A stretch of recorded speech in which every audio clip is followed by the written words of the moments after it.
Our topic is major industrial clusters and their specialization in Tamil Nadu.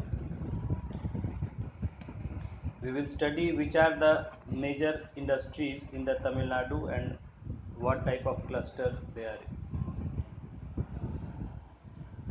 First is automotive cluster. Automotive means automobile, something which has its own engine. Automotive cluster, automotive जो है automobile को भी कहते हैं। Automobile का मतलब होता है something which is driven by its own engine, जो अपने इंजन से अपने आप चलता है। जैसे पहले क्या है कि घोड़े खींचते थे या जानवर खींचते थे गाड़ियों को, उसके बाद जो है हम कहने लगे ऑटोमोबाइल या ऑटोमोबाइल, मतलब जो ऑटो यानी अपने आप चलते हैं, जहाँ कोई घोड़े नहीं खींच रहे हैं। तो because they had in engine, so we call it automotive clusters, means it is based on automobiles. See, automobiles में सभी आते हैं, चाहे वो 2 व्हीलर हो, 3 व्हीलर हो, 4 व्हीलर हो और जितने भी बड़ी गाड़ियां हैं। Chennai is nicknamed as the Detroit of Asia, Detroit of Asia because of its large auto industry base. देखिए, डेट्रॉइट जो है अमेरिका का एक शहर है, यूनाइटेड स्टेट्स ऑफ अमेरिका का, जहाँ की जो है कार्स और व्हीकल्स बहुत ज़्यादा मैन्युफैक्चर होते हैं। That is the biggest centre, at one time it was the biggest centre of cars and vehicles manufacturing. So that word has been carried from there, and we call any place where a large number of automobiles are manufactured, we give it a nickname Detroit. So here Chennai is nicknamed as the Detroit of Asia because of its large auto industry base. Chennai is home to large number of auto assembly and component making firms. Chennai में जो है auto assembly, अब देखिए assembly मैंने बताया था आपको, assembly कहते हैं जहां चीज़ों को जोड़ा जाता है। स्पेयर पार्ट्स होते हैं, उनको सिर्फ कस दिया जाता है एक साथ। असेंबली का मतलब होता है एक साथ जोड़ना। तो बहुत सारे इंडस्ट्रीज़ हैं जहाँ क्या होता है, जैसे मैंने आपको कल बताया था कि मारुति अगर एक कंपनी है जो कार्स और अदर व्हीकल्स बना रही है, तो वो हर स्पेयर पार्ट खुद नहीं बनाती है, ठीक है। It doesn't manufacture all the spare parts, it is selling finished cars. Mute कर दीजिएगा। It is getting the spare parts from other companies. वो अपनी डिमांड के हिसाब से दूसरी कंपनियों से पार्ट्स लेते हैं, क्वालिटी के पार्ट्स लेते हैं और उनको आपस में जोड़ देते हैं, जोड़ के इंजन और फिर गाड़ी, और गाड़ी से फिर ऊपर बॉडी बन के पूरा कार बन जाती है। तो जो मारुति का फैक्ट्री होगा वहाँ क्या काम होता होगा कि वहाँ जो है सारे पार्ट्स को कस दिया जाता है आपस में और एक कार तैयार हो जाती है। तो ऐसे जहाँ पर जोड़ा जाता है चीज़ों को, उसको कहते हैं असेंबली। असेंबली लाइन या असेंबली कहा जाता है, ठीक है। असेंबल का मतलब जमा होना, जोड़ना। जैसे मैंने बताया आपको कि बहुत सारे जैसे हैं आजकल जो पार्ट्स लेते हैं और जोड़ देते हैं सारी चीज़ें। जैसे यहाँ बहुत सारे मोबाइल्स हैं, टेलीविज़न हैं, तो वो सारे पार्ट्स यहाँ बनते नहीं हैं, पार्ट्स बाहर से आ जाते हैं या जहाँ भी बन रहे होते हैं वहाँ से आके। और जो कंपनी है, जैसे सैमसंग कंपनी जो है, तो सैमसंग कंपनी अगर टीवी बेच रही है तो इसका मतलब ये नहीं कि टीवी के सारे पार्ट्स वगैरह वो सैमसंग ही बना रही है, ठीक है। हो सकता है कि एक आध दो इम्पॉर्टेंट पार्ट बनाती भी हो, नहीं तो वो कंपनीज से अलग अलग जो स्पेयर पार्ट्स बनाने वाली कंपनीज हैं उनसे वो लेते हैं और उनको आपस में जोड़ के तैयार करके जो है वो एज ए टीवी वो बेचते हैं। तो ये सैमसंग भी जो है, जो इंडस्ट्री जैसे कंपनी है सैमसंग, ये भी दूसरों से सामान खरीदती है, जो पार्ट्स हैं वो खरीदती है उनसे और उनको तैयार करके आपस में एक टीवी तैयार करके, उनको टीवी है या जो भी और भी चीज़ें, बहुत सारी चीज़ें बेचते हैं, तो बेचते हैं। तो जैसा आपने पढ़ा था कि एक इंडस्ट्री का जो आउटपुट होता है, जो उसके प्रोडक्ट्स होते हैं, वो दूसरे इंडस्ट्री के लिए इनपुट का काम करते हैं। तो जो छोटे छोटे इनके पार्ट्स बनाने वाली जो इंडस्ट्रीज हैं, जो टीवी के पार्ट्स बनाती हैं, उनका जो आउटपुट है वो क्या है? टीवी के छोटे छोटे पार्ट्स। कोई स्क्रीन बना रहा है, कोई उसका मदरबोर्ड बना रहा है, कोई उसका स्पीकर बना रहा है, कोई उसका कुछ और बना रहा है, और ये पार्ट्स को खरीदती हैं इनसे फिर जो है, जो टीवी बनाने वाली कंपनी जैसे सैमसंग, सोनी या जो भी है, वो इनसे ये पार्ट्स खरीदते हैं। उन पार्ट्स को आपस में असेंबल करके ढंग से और अच्छे से उसमें सॉफ्टवेयर वगैरह जो भी करके, और फाइनली एक टीवी तैयार करके बेचते हैं। ठीक है। तो इस तरह से एक इंडस्ट्री दूसरे इंडस्ट्री के लिए रॉ मटेरियल एक तरह से प्रोवाइड करता है। तो ऐसे ही कल आपको क्लस्टर्स का मैंने समझाया था, बताया था कि एक बड़ा इंडस्ट्री सेटअप किया गया, तो उसको स्पेयर पार्ट्स या उसके जो रॉ मटेरियल, उसके जो इनपुट्स हैं, उसको सप्लाई करने के लिए वहाँ छोटे छोटे कई सारे और इंडस्ट्री लग जाते हैं, और धीरे धीरे वहाँ पूरा एक क्लस्टर डेवलप हो जाता है। तो इसी तरह हम देख रहे हैं कि चेन्नई में जो है ऑटो इंडस्ट्री का एक बड़ा जो है वहाँ क्लस्टर डेवलप्ड है। Chennai is home to large number of auto assembly and component making firms.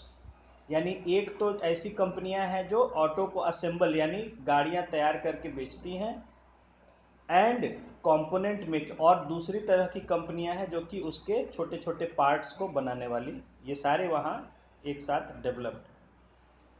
While there were a few domestic firms like TVS, TI Cycles, Ashok Leyland and Standard Motors earlier, in the post-reform period, several MNC firms like Hyundai, Ford, Daimler-Benz and Renault-Nissan have opened factories in the region. तो कहा जा रहा है कि पहले जो है 90s से पहले वहाँ हमारे डोमेस्टिक जो है यानी हमारे देश की कंपनियाँ थी, जैसे टीवीएस तो आप जानते ही हैं, टीआई साइकिल्स, ठीक है, एक कंपनी, देन अशोक लेलैंड, ये भी आप जानते होंगे, एंड स्टैंडर्ड मोटर्स, पहले जो है स्टैंडर्ड मोटर्स था, तो इनकी वहाँ पर फैक्ट्रियाँ थीं। लेकिन पोस्ट रिफॉर्म यानी 1991 के बाद several multinational corporate firms like Hyundai जो कोरिया की कंपनी है, फोर्ड यूएस की कंपनी, डाइमलर बेंज जर्मनी की है, एंड रेनॉल्ट निसान, ठीक है, ये शायद इटली की है, तो they have opened factories in the region. तो इनके भी जो विदेशी कंपनियों के वहाँ फैक्ट्रीज जो है गाड़ियों के लग गए। This in turn has attracted a number of component suppliers from foreign countries। तो देखिए, जब फॉरेन कंपनीज के फैक्ट्रीज वहाँ पर खुल गए हैं, तो फॉरेन कंपनीज के जो कंपोनेंट्स यानी पार्ट्स बनाने वाली कंपनियां हैं, वहाँ धीरे धीरे वहाँ अपना फैक्ट्री शुरू कर, क्योंकि देखिए आपको पता है कि जो जिस तरह का ब्रांडेड होता है प्रोडक्ट, उसके पार्ट्स भी वैसे ही ब्रांडेड होते हैं, हाई क्वालिटी के होते हैं। एक आप लोकल क्वालिटी का या लो क्वालिटी का कोई सामान खरीदेंगे, उसके पार्ट्स भी वैसे ही लो क्वालिटी के होते हैं। और एक आप बहुत ही हाई क्वालिटी का, जैसे सैमसंग है, सोनी है, इनके प्रोडक्ट खरीदेंगे, तो इनके अंदर पार्ट्स भी जो है वो बिल्कुल स्टैंडर्ड कंपनी के होते हैं, हाई क्वालिटी। तो पहले जैसे मैंने कहा कि हमारे डोमेस्टिक कंपनीज थी, जैसे टीवीएस, अशोक लेलैंड वगैरह, तो उसी के ज़रूरत के हिसाब से यहाँ पार्ट्स बनाने वाली कंपनियाँ भी थी। लेकिन जब फॉरेन जो हाई इफिशियंसी, हाई क्वालिटी वाले ब्रांड्स के यहाँ फैक्ट्री सेटअप हो गए, like Hyundai, Ford, Daimler Benz जो है, जो मर्सिडीज बेंज आती है, एंड रेनॉल्ट निसान जो इटली, तो इन कंपनियों के जब फैक्ट्री सेटअप हो गए, इनकी गाड़ियाँ आने लग गई, तो इन गाड़ियों के लिए फिर हाई क्वालिटी के स्पेयर पार्ट्स बनाने वाली, तो ऐसी फॉरेन कंपनीज ने भी यहाँ अपनी इंडस्ट्री शुरू किया थे। Many local firms too cater to component production for all these firms। कुछ हमारे यहाँ की भी जो लोकल कंपनी, जो यहाँ की कंपनीज है, लोकल मतलब यहाँ की, वो भी जो है, जो अच्छा अगर प्रोडक्शन करती हैं, उनके स्पेयर पार्ट्स अच्छे होते हैं, तो वो भी इनको पार्ट सप्लाई करते हैं।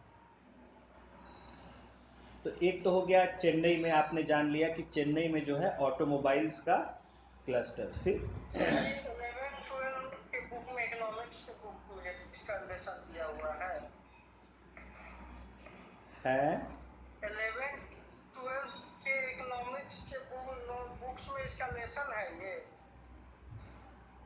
होगा, हो सब पता नहीं मुझे, क्योंकि इस तरह से केवल तमिलनाडु को फोकस करके दिया गया है। हाँ अच्छा, okay, anyway, Hosur is another auto cluster with firms like TVS and Ashok Leyland having their factories there. उसी तरह जो आपने देखा था कि होसुर भी एक इंडस्ट्रियल क्लस्टर है वहाँ, जहाँ की TVS और अशोक लेलैंड, देखिए हम एक केस स्टडी पढ़ रहे हैं, आपको समझाना चाह रहे हैं कि किस तरह से डेवलपमेंट होता है, इंडस्ट्रीज किस तरह से सेटअप होता है। हम कहीं का, हम गुड़गांव के आसपास का भी ले सकते थे, हरियाणा का ले सकते थे, या कहीं और का। अब जो सामने एक मिल गया उसको हम लोग कर रहे हैं ताकि समझ सकें कि कैसे इंडस्ट्रीज डेवलप होती है, ठीक है। हाँ, Hosur is another auto cluster. Hosur में भी देखिए ऑटोमोबाइल का ही क्लस्टर है, with firms like TVS and Ashok Leyland having their factories there. तो वहाँ भी टीवीएस और अशोक लेलैंड की फैक्ट्रीज जो है होसुर में। Coimbatore region is also developing into an auto component cluster. Coimbatore भी जो है वो आज तेजी से डेवलप हो रहा है, क्योंकि वहाँ ऑटो के कंपोनेंट्स बनाने वाली इंडस्ट्रीज तेजी से डेवलप हो रही। Then next is truck and bus body building industry clusters. हम बस एक रीडिंग कर लेंगे इनका, हमारा इनका याद रखना इतना ज़रूरी नहीं है, लेकिन हाँ समझना ज़रूरी है, ठीक है। समझना ज़रूरी है कि कैसे इंडस्ट्रीज डेवलप हुए, कैसे ये आपस में रिलेटेड होते हैं, ये समझना ज़रूरी है बस। Truck and bus body building industry clusters, truck और बस के बॉडी बनाने वाले। देखिए ट्रक और बस जब हम खरीदते हैं, जैसे हम लोग का भी एक समय ट्रांसपोर्ट का बिजनेस था, तो उसके इंजन या चेसिस कहा जाता है, चेसिस सिर्फ आता है, उसके ऊपर से फिर बॉडी बनाई जाती है, ठीक है।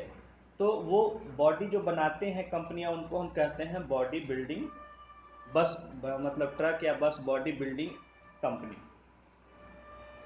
उन्हीं के यहाँ पर क्लस्टर्स की हम अभी स्टडी करने जा रहे हैं। The Namakkal Tiruchengode belt in western Tamil Nadu is known for its truck body building industry। तो वेस्टर्न तमिलनाडु में नामाक्कल और तिरुचेंगोड जगह है जहां पर कि ये बॉडी बनाने का वहां industry developed. Karur is another major hub with more than 50 units. Karur में भी जो है काफ़ी सारी इंडस्ट्रीज हब है। हब का मतलब जहां बहुत सारे एक साथ होते हैं उनको हब कहते हैं, a group of a large group. तो Karur is another major hub with more than 50 units. Many entrepreneurs were previous employees in a big firm involved in bodybuilding who came out to set up their own units। तो वहाँ कहा जा रहा है कि ऐसे जो बहुत सारी इंडस्ट्रीज चल रहे हैं, उनके जो ओनर्स थे वो पहले दूसरे कंपनियों के एम्प्लॉयज़ थे, और जब वहाँ उन्होंने अच्छा काम सीख लिया और काफ़ी एक्सपर्ट हो गए, तो उन्होंने जो है अपना अपना इंडस्ट्री स्टार्ट कर दिया। जो नेक्स्ट है हमारा टेक्सटाइल क्लस्टर्स। अब हम टेक्सटाइल क्लस्टर्स के बारे में थोड़ा जानेंगे। Tamil Nadu is home to largest textile sectors in the country. Coimbatore के टेक्सटाइल इंडस्ट्री में गए हुए थे। ओके, सो तमिलनाडु जो है वो हमारे देश के सबसे बड़े टेक्सटाइल इंडस्ट्रीज का जो है वहाँ पर, क्या था वो, कपड़ा उपड़ा का कुछ चीज था। हाँ हाँ, काफ़ी बड़ा वहाँ टेक्सटाइल इंडस्ट्री, हमारे देश का सबसे बड़े टेक्सटाइल इंडस्ट्री में वहाँ है। Because of the development of cotton textile industry since the colonial period, Coimbatore often referred as Manchester of South India. उसी तरह चूंकि वहाँ उस समय हमको उतना अंदाजा भी नहीं था, उस समय थोड़ा बच्चा भी काफ़ी समय से वहाँ पर, लंबे समय से, मतलब ब्रिटिश पीरियड से ही वहाँ कॉटन टेक्सटाइल का जो है धीरे धीरे डेवलप होता चला गया, और इतने ज़्यादा स्केल पर वहाँ कॉटन टेक्सटाइल का प्रोडक्शन होता है कि उसको हम मैनचेस्टर ऑफ साउथ इंडिया कहते हैं। देखिए मैनचेस्टर भी वर्ड ऐसे ही यूज़ किया जाता है। इंग्लैंड में इंडस्ट्रियल रिवॉल्यूशन हुआ था तो कॉटन फैक्ट्री जो है ज़्यादातर सब मैनचेस्टर में थी, और मैनचेस्टर एक समय पूरे वर्ल्ड को कपड़े सप्लाई करने वाला सेंटर बन गया था।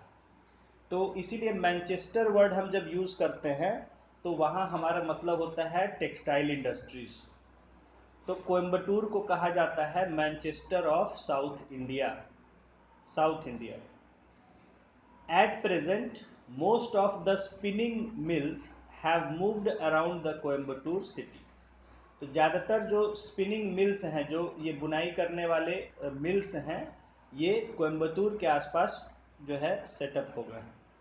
क्या बुनाई बुनाई कपड़ा, स्पिनिंग कपड़ा जो तैयार होता है, कपड़ा तैयार होता है ना, जो थान हम खरीदते हैं, जाते हैं हम कपड़ा सिलवाने के लिए लेने, तो वो कपड़ा धागे से तैयार होता है, तो धागे से कपड़ा तैयार करना उसको स्पिनिंग मिल कहते हैं। या तो धागा तैयार करना, या धागे से फैब्रिक, उसको फैब्रिक कहा जाता है, जिसको कि आप लेके स्टिचिंग करवाते हैं। तो फैब्रिक जहाँ तैयार होता है या धागा तैयार होता है, उन मिल्स को हम कहते हैं स्पिनिंग मिल्स।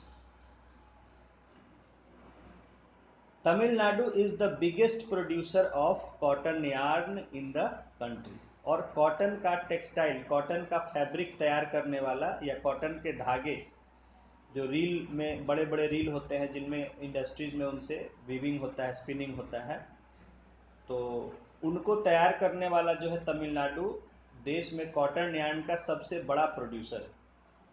आपको जब साइंस में पढ़ाए थे तो आपको मैंने बताया था फाइबर से कैसे सब तैयार होता है। सबसे पहले जो है वो उसके रेशे होते हैं जो पेड़ से, फल से कॉटन के निकलते हैं, उनको फिर उनको आपस, हाँ बताए थे आपको, उनसे आपस में वो करके फिर उनसे धागा पहले तैयार किया जाता है। धागे से फिर जो है कपड़ा, कोई छोटा पतला कपड़ा या पूरा थान चौड़ा कपड़ा, अलग अलग साइज के कपड़े तैयार किए जाते हैं, और उन कपड़ों से फिर आगे तरह तरह के गारमेंट्स, कपड़े वगैरह बनते हैं जो हम पहनते हैं। तो वो सब आप पढ़ चुके हैं साइंस में। तो ये कॉटन यार्न कह रहा है, यानी कि जो आपका फैब्रिक जो तैयार होता है। तो Tamil Nadu is the biggest producer of cotton yarn in the country. Power देखिए, नीचे फोटो भी दिया हुआ है जहाँ की मशीनों में कपड़ा बुना जा रहा है, कपड़ा तैयार हो रहा है, देख सकते हैं आप। Power loom is however more wide spread with Erode and Salem region to having a large number of power loom units. तो बिजली से चलने वाली जो मशीनें, वो ज़्यादातर जो है ऐसे, मतलब पावर लूम्स जो हैं वो इरोड और सलेम इस क्षेत्र में ज़्यादा फैले हुए हैं। ठीक है, तो नीचे आपको फोटो भी दिया हुआ है, ये पावर लूम से, मशीन से जो अपने आप बुनाई होता है। Tiruppur is famous for clustering of a large number of firms producing cotton knitwear. Cotton के जो निट वियर होते हैं, जैसे हम लोग जो भी ये अंडर गारमेंट्स पहनते हैं या शॉर्ट्स पहनते हैं या और इस तरह के जो है, तो ये निट वियर कहे जाते हैं, जो निटिंग होती है या वीविंग होती है। ठीक है, तो जैसे ये लुंगी हो गए, शॉर्ट्स हो गए, बनियान हो गए, अंडरवेयर हो गए, या और इस तरह के ग्लव्स हो गए, ये सब चीज़ें जो भी हम लोग हैं, तो ये निट वियर में कहा जाता है। तो कहा जा रहा है कि Tiruppur is famous for clustering of a large number of firms producing cotton knitwear। Textile industry का फोटो आप देख सकते हैं। Then it accounts for nearly 80% of countries cotton knitwear exports and generates employment in the range of over 3 lakh people since the late 1980s। तो textile industry का वहाँ के बताया जा रहा है कि ये जो है हमारे देश से जितना भी ये निट वेयर एक्सपोर्ट होता है, उसका 80% जो है वो इसी रीजन से आता है, तिरुपुर और आसपास के एरिया से आता है। और वहाँ 80s से ही लगभग 3 लाख लोगों को रोज़गार वहाँ की फैक्ट्रीज में मिलता है। It is also a major producer for domestic market, और डोमेस्टिक मार्केट का भी जो है ये एक मेजर प्रोड्यूसर है।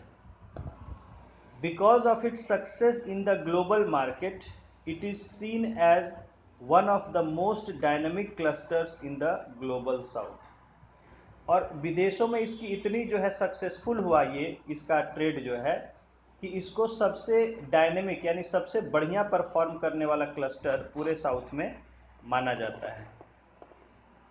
While initially most firms were run by local entrepreneurs, at present some of the leading garment exporters in India have set up factories here. पहले क्या है कि तमिलनाडु में जो है वहीं के लोग लोकली जो अब ये इंडस्ट्रीज चलाते थे, लेकिन अब धीरे धीरे जैसे वहाँ बढ़िया काम करते चले गए तो इंडिया के जो बड़े बड़े जो एक्सपोर्टर्स हैं, जो बड़े बड़े बिजनेसमैन जो लीडिंग कंपनीज के हैं, उन्होंने अपना वहाँ फैक्ट्रीज जो है सेटअप कर लिया है। नीचे एक मैप दिया गया है जिसमें वो अलग अलग, उसको हमें ज़रूरत नहीं है इतना। नाउ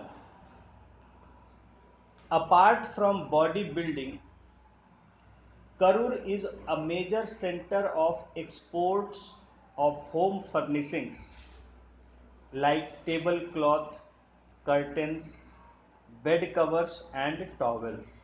करूर में जो है आपने पढ़ा कि बॉडी बिल्डिंग का हब है, तो बॉडी बिल्डिंग के अलावा वहाँ पर बॉडी बिल्डिंग मतलब आदमी का बॉडी बिल्डिंग नहीं, हम बस ट्रक का बॉडी का बिल्डिंग कर रहे हैं। तो उनके बॉडी बनाने के अलावा जो है वहाँ पर होम फर्निशिंग का भी बड़ा सेंटर है प्रोडक्शन का, जैसे कि टेबल क्लॉथ जो हम टेबल पर कपड़ा बिछाते हैं, कर्टेंस पर्दे हो गए, बेड कवर्स हो गए, टॉवेल्स हो गए, ऐसी चीज़ें जो हैं। Bhavani and Kumarapalayam are again major centres of production of carpets both for the domestic and global market. उसी तरह भवानी जगह है और कुमारपालयम जगह है, वहाँ कारपेट्स जो है बहुत बड़ी अमाउंट में बनता है, प्रोडक्शन होता है हमारे यहाँ डोमेस्टिक मार्केट के लिए भी और ग्लोबल मार्केट के लिए।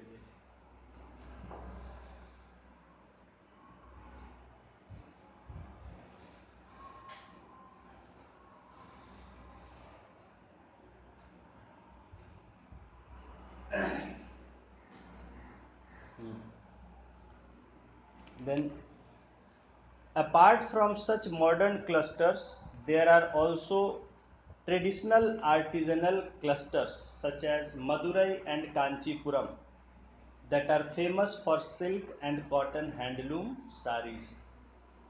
तो ये तो मॉडर्न इंडस्ट्रीज हैं तमिलनाडु के। इनके अलावा जो बहुत पुराने समय से चले आ रहे हैं ऐसे भी डेवलप्ड वहाँ क्लस्टर्स हैं, इंडस्ट्रीज हैं, जहाँ बहुत पुराने समय से वहाँ के कारीगर लगातार बढ़िया काम करते चले आ रहे हैं।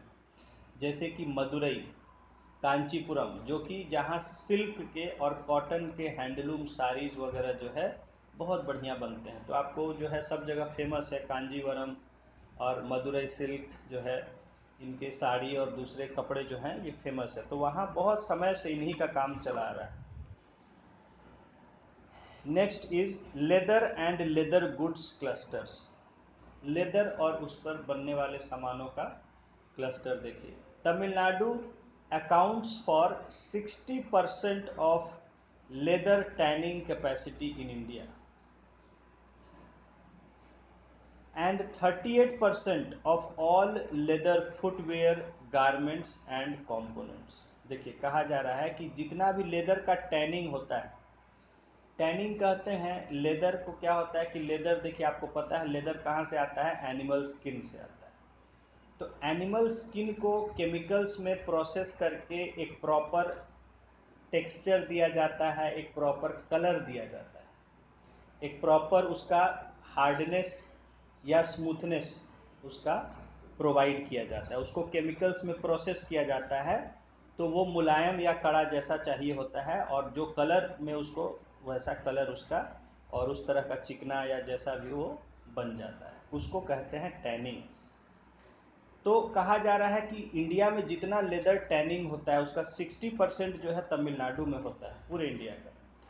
और पूरे इंडिया में जितने फुटवेयर, गारमेंट्स और बाकी कंपोनेंट्स बनते हैं, लेदर के पार्ट्स बनते हैं, उसका 38% तमिलनाडु से ही बनता है। तो लेदर का आप जानते हैं, फुटवेयर जैसे सैंडल, शूज़, जेंट्स के, लड़कियों के, बच्चों के, आदमी सब के फुटवेयर हो गए। गारमेंट्स हो गए जो हम लेदर के तरह तरह के जैकेट्स पहनते हैं, बेल्ट्स यूज़ करते हैं, और साथ में क्या यूज़ करते हैं, तरह तरह के जैसे बूट्स होते हैं, बूट्स तो खैर फुटवियर में आ गए, और जो भी चीज़ें, ग्लव्स वगैरह हो गए, ठीक है, कैप वगैरह हो गया, जैकेट ये सब हो गया।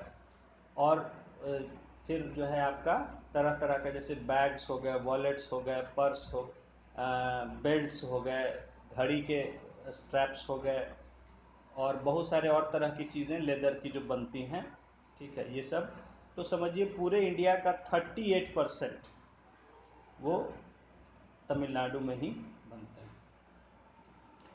Hundreds of leather and tannery facilities are located around Vellore and its nearby towns such as Ranipet, Ambur and Vaniambadi।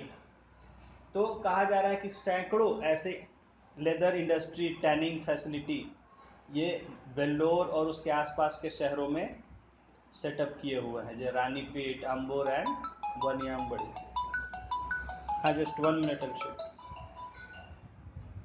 हाँ, हेलो। हाँ, नीचे दे देना।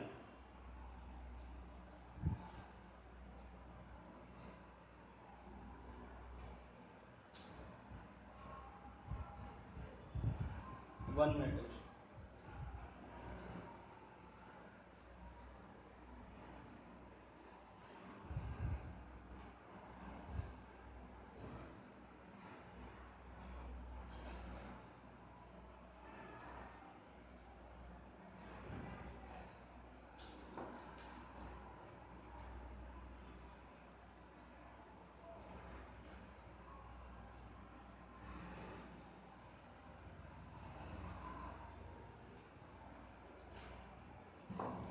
एक मिनट होल्ड कर दे।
हम्म,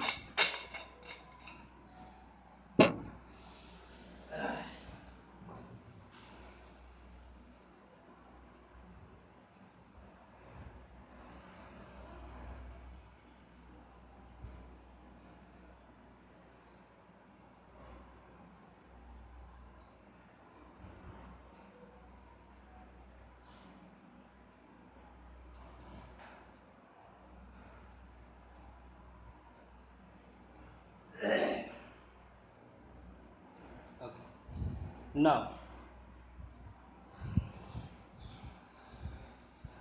the Vellore district is the top exporter of finished leather goods in the country.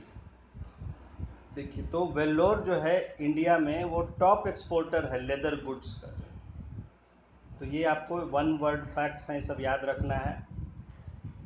Vellore जो है it is known for leather goods. Chennai also has a large number of leather product making units involve in exports.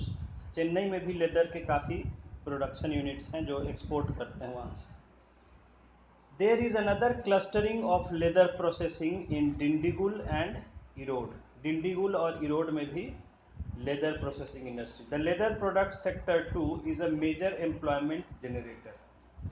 Leather industry में भी क्या है, रोज़गार बहुत मिलता है, क्योंकि यहाँ मैनुअली सारा वर्क करना पड़ता है, मशीन से नहीं होता है। ज़्यादा काम यहाँ मैनुअली आदमी को खुद करना पड़ता है, तो इसमें रोज़गार काफ़ी मिलता है। Next is fireworks, matches and printing cluster. ठीक है, तो आप ये कल बताया था कि फायर वर्क्स का, मैचेज और प्रिंटिंग का क्लस्टर है शिवकाशी के आसपास। देखिए Sivakasi region once famous for its match industry. एक समय जो वहाँ माचिस बनाने का जो है, मैच स्टिक को हम माचिस कहने लगे। ठीक है, इट इज़ मैच, तो मैचेज से हो जाएगा माचिस। खैर दिया सलाई कहते हैं शुद्ध हिंदी में। तो मैच इंडस्ट्री के लिए जो एक समय फेमस हुआ करता था, बाद में वहाँ प्रिंटिंग और फायर वर्क्स, आतिशबाजी पटाखे का वो बड़ा सेंटर बन गया। It is believed to contribute to 90% of India's fireworks production. India में जितना भी फायर वर्क्स का प्रोडक्शन होता है उसका 90% जो है आपके शिवकाशी में ही होता है। 80% ऑफ सेफ्टी मैचेस, और जितने भी ये मैच बॉक्स मैचेस बिकते हैं 80% उनका वहाँ से बनता है। सब लोग का क्रैकर्स हम लोग 3 दिन का ही छुट्टी रहता था ना आपके साथ। शॉर्ट तो होता नहीं था, 3 दिन छुट्टी देता था सीओ काशी से। अब ज्यादा दूर तो है नहीं वहाँ से, मुंबई को लेकर और ये सब जगह से सीओ काशी। तो मानने की पूरा बहुत बड़ा झोला भर के सबको क्रैकर्स देते था, और उसका कॉस्ट पड़ता था हम लोग को केवल 600 रुपीज। यस तो यस। डायरेक्ट सीओ काशी से वहाँ से मंगाया जाता था, उसी का बहुत सस्ता। और वही मार्केट में लेते थे 6,000 से 8,000 के बीच में, यस और वो 600 में मिल जाता था। Yes yes. Okay, and 80% of safety matches, जो मैचेस ये मैच स्टिक जो होता है उसका 80% वहाँ बनता है। And 60% of offset printing solutions. Offset printing paste जो छापा खाना होता है पुराना स्टाइल का, जो यानी कि जहाँ पर जो है आप देखे होंगे अगर पुराना कोई प्रेस, ऑफसेट बोलते हैं जहाँ वो 1 मिनट। हेलो,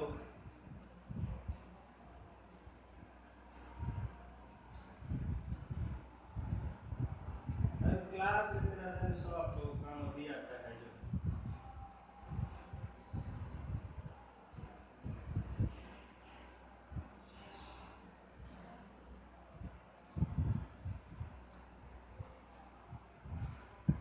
एक मिनट रुकिए।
हाँ यस सर।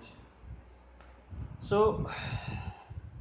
ऑफसेट प्रिंटिंग हम कहते हैं, जो पहले अगर आप कहीं देखे होंगे तो जैसे अभी भी जो ये कार्ड वगैरह छपते हैं शादी वगैरह के, ठीक है, जो मतलब सिंपल सिंपल स्टाइल वाले आप देखे होंगे, रेड कलर में येलो कलर में जो ट्रेडिशनल कार्ड छपते हैं, तो दे आर ऑफसेट प्रिंटिंग उनको कहा जाता है। वो क्या है कि तैयार किया जाता है, एक वहाँ सेट किया जाता है पूरे जो प्रिंट मटेरियल होता है उसको, और फिर उसको बार बार वो मशीन प्रेस करती है किस पेपर पर या जो भी मटेरियल हो उस पर, तो वो प्रिंट हो जाता है, उसे हम कहते हैं ऑफसेट प्रिंटिंग। तो ये ऑफसेट प्रिंटिंग इंडस्ट्री जो है वहाँ लिख रहा है, the offset printing industry has a high degree of specialisation among firms with several of them undertaking just one operation required for printing। ठीक है, तो वहाँ बहुत ज़्यादा स्पेशलाइज्ड हो गए हैं, बस एक बार वो प्रिंट करता है वो सारा का सारा प्रिंट होके निकल जाता है। जैसे देखिए यहाँ भी हैं, पटना भी आप जाएंगे तो जैसे आप जैसे पैम्फलेट वगैरह छपता है या कार्ड वगैरह छपता है या क्वेश्चन पेपर्स वगैरह इस तरह के छपते हैं जो एक ही कलर में छपते हैं, ब्लू में, ब्लैक में या रेडिश कलर में, इस तरह का। तो वो जो है, या जितना भी आपका ये सब बैनर्स होता है, प्रिंट पैम्फलेट्स होता है, तो कहते हैं कि सर मिनिमम ऑर्डर आपका 1000 कॉपी या 500 कॉपीज़ हो। तो वो क्या है, एक ही बार में सेट हो जाता है और फिर उतना वो एक बार में प्रिंट कर देता है। तो इस तरह के वो स्पेशलाइज्ड होते हैं कि एक बार में इतना प्रिंट कर देगा। तो ऐसे वहाँ पर बड़े स्पेशलाइज्ड प्रिंटिंग के इंडस्ट्रीज़ हैं। All these industries have their origin in the colonial period and at present offer employment to a large number of workers। तो जितने भी इंडस्ट्रीज़ हैं ये ब्रिटिश पीरियड से ही वहाँ धीरे धीरे धीरे डेवलप होते चले गए, और आज के समय में ज़्यादा काफ़ी संख्या में वहाँ वर्कर्स को इनमें रोज़गार मिलता है। जैसे नीचे देखिए फायरवर्क्स इंडस्ट्री का आप फोटो देख सकते हैं, जहाँ जो है ये फायरवर्क्स बनाने का दिखाया जा रहा है। Next is electronics and information technology clusters. After the economic reforms started in early 1990s, the state has seen the entry of hardware and electronics manufacturers like Nokia, Foxconn, Motorola, Sony Ericsson, Samsung and Dell, making cellular handset devices, circuit boards and consumer electronics। तो देखिए कहा जा रहा है कि जब 1990s में economic reforms हुआ, एलपीजी आया, तो उसके बाद से जब विदेशी कंपनी आने लग गई तो चेन्नई के आसपास जो है हार्डवेयर, और हार्डवेयर कहते हैं यानी जो आप जानते हैं जो मैकेनिकल पार्ट्स होते हैं कंप्यूटर्स या इस तरह के इलेक्ट्रॉनिक्स में, उनको हार्डवेयर कहते हैं। तो hardware and electronics manufacturers like Nokia, Foxconn, Motorola, Sony Ericsson, Samsung and Dell, आप जानते हैं इन कंपनीज का नाम सुना होगा आपने। मेकिंग, तो ये क्या क्या बनाते हैं, सेल्यूलर हैंडसेट डिवाइसेस यानी मोबाइल्स, जिनको हम आज शॉर्ट सिंपल में कहते हैं मोबाइल्स, तो मोबाइल को कहा जाता है cellular handset device. Circuit boards, जो अंदर इनके सर्किट बोर्ड होते हैं जिनको हम मदरबोर्ड या पीसीबी कहते हैं, एंड कंज्यूमर इलेक्ट्रॉनिक्स, और जो हमारे इस्तेमाल की बहुत सारे इलेक्ट्रॉनिक आइटम्स होते हैं, ठीक है, जो आप जानते हैं आजकल बहुत ज़्यादा मोबाइल है, टैब है, वाईफाई है, और आजकल डिजिटल वॉच आ गया है, बहुत सारी चीज़ें जो आ गई हैं, तो ये सारे कंज्यूमर इलेक्ट्रॉनिक्स जो हैं ये बनाने वाली वहाँ इंडस्ट्रीज सेटअप हो गई चेन्नई के आसपास। They have all been set up in the Chennai region, ये सब जो है चेन्नई और उसके आसपास एरियाज में सेटअप हो गए हैं।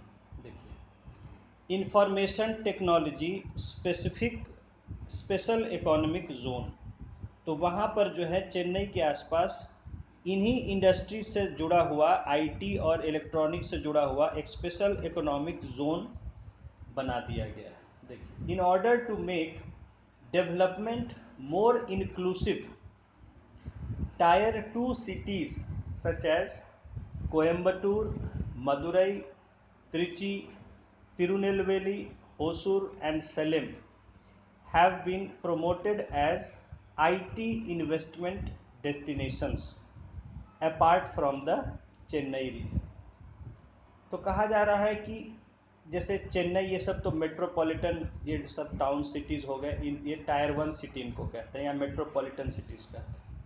इनके बाद जो इनसे थोड़े छोटे शहर होते हैं, जो स्टेट के बड़े बड़े शहर होते हैं, उनको हम कहते हैं टायर 2 सिटीज़, क्योंकि इंडिया लेवल पर हम स्टडी करते हैं। तो टायर 1 सिटीज़ में जनरली मेट्रोपॉलिटन सिटीज़ आ जाते हैं, कैपिटल्स आ जाते हैं।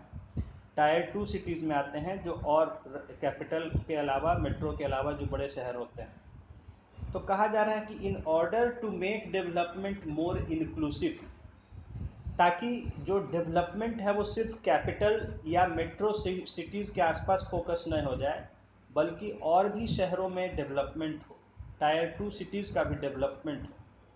तो यही कहा जा रहा है कि to make, in order to make development more inclusive, यानी ज़्यादा से ज़्यादा शहरों को शामिल करे, इंक्लूड करे डेवलपमेंट में।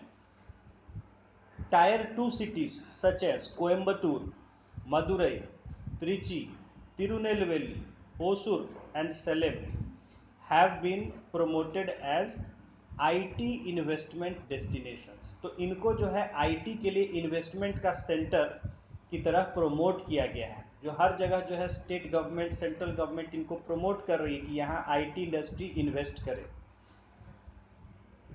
अपार्ट फ्रॉम द चेन्नई, क्योंकि चेन्नई में तो है ही, चेन्नई में तो आप जान रहे हैं कि हर तरह के इंडस्ट्री, IT इंडस्ट्री सब कुछ है, लेकिन इन शहरों में भी IT इंडस्ट्री डेवलप हो, उसके लिए इनको प्रमोट किया जा रहा है।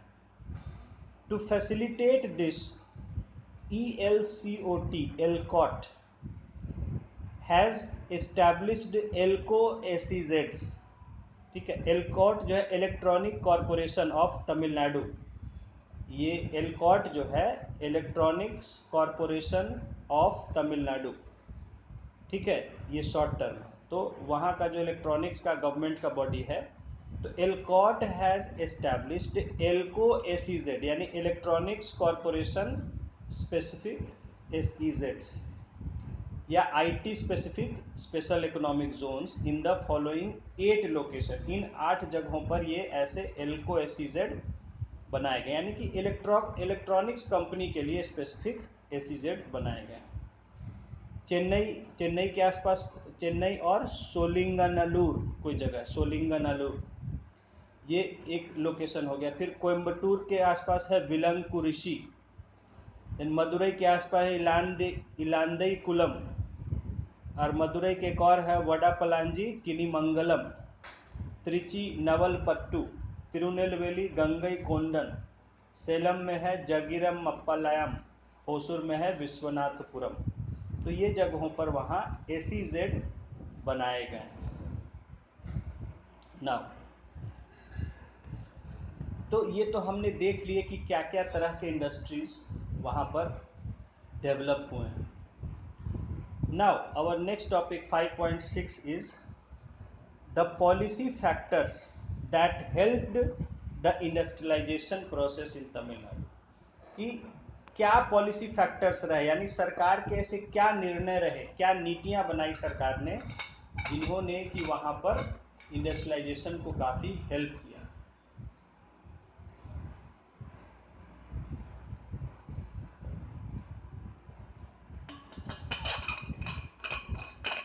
Policy factors can be divided into 3 aspects. जो गवर्नमेंट ने पॉलिसी बनाए, डिसीजंस लिए, उनको हम 3 तरह से स्टडी कर सकते हैं, 3 कैटेगरीज में स्टडी कर सकते हैं। Number 1 is education. देखिए, industries require skilled human resource. कहीं भी जो इंडस्ट्री होते हैं, फैक्ट्री होते हैं, वहाँ स्किल्ड लोगों की ज़रूरत होती है, जो कामकाज को बड़े अच्छे से जानते हैं।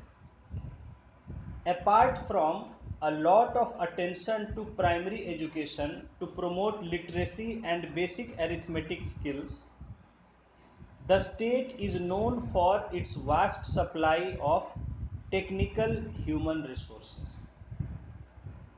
तो कहा जा रहा है कि तमिलनाडु सरकार ने क्या किया कि प्राइमरी एजुकेशन पर तो काफ़ी फोकस किया, ताकि जो वहाँ के लोग हैं उनको बेसिक जो लिखना पढ़ना होता है और एरिथमेटिक स्किल्स यानी कि जो बेसिक मैथमेटिकल स्किल्स होते हैं वो डेवलप हो सके सभी बच्चों में।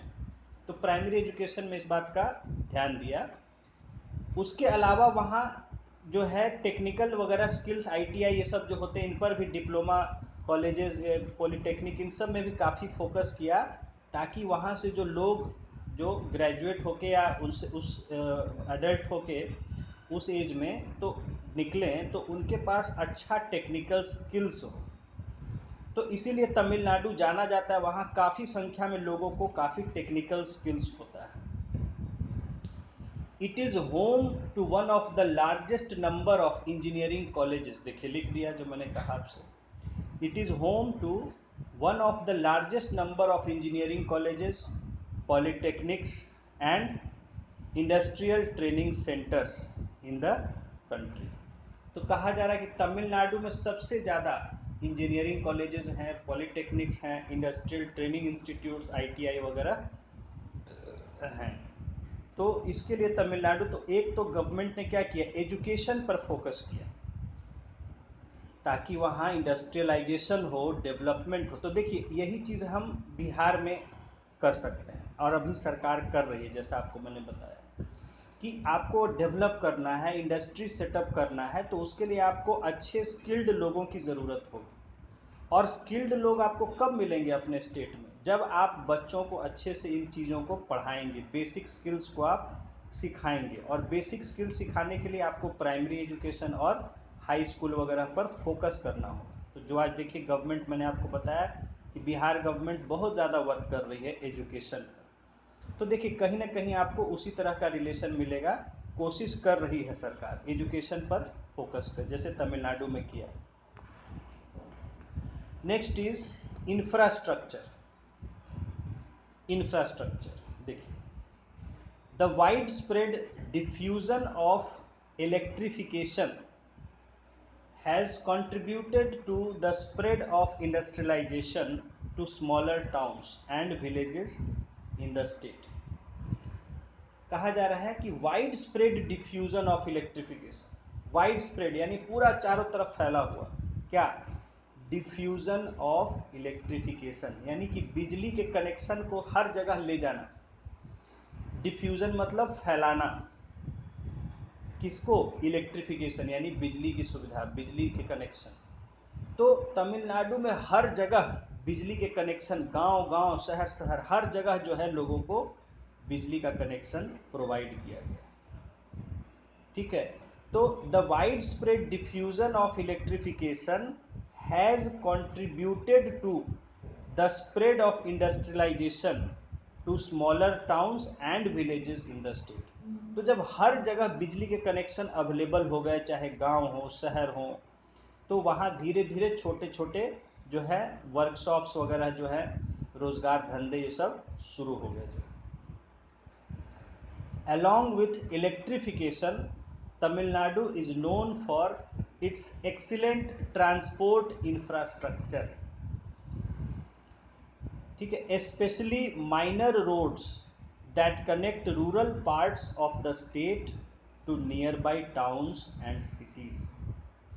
तो कहा जा रहा है कि इलेक्ट्रिफिकेशन की तो एक तरफ बात है, उसके अलावा तमिलनाडु अपने बहुत ही बढ़िया ट्रांसपोर्ट के व्यवस्था के लिए जाना जाता है, खास करके छोटे सड़क जो कि गांव से आसपास के शहरों में जाती है।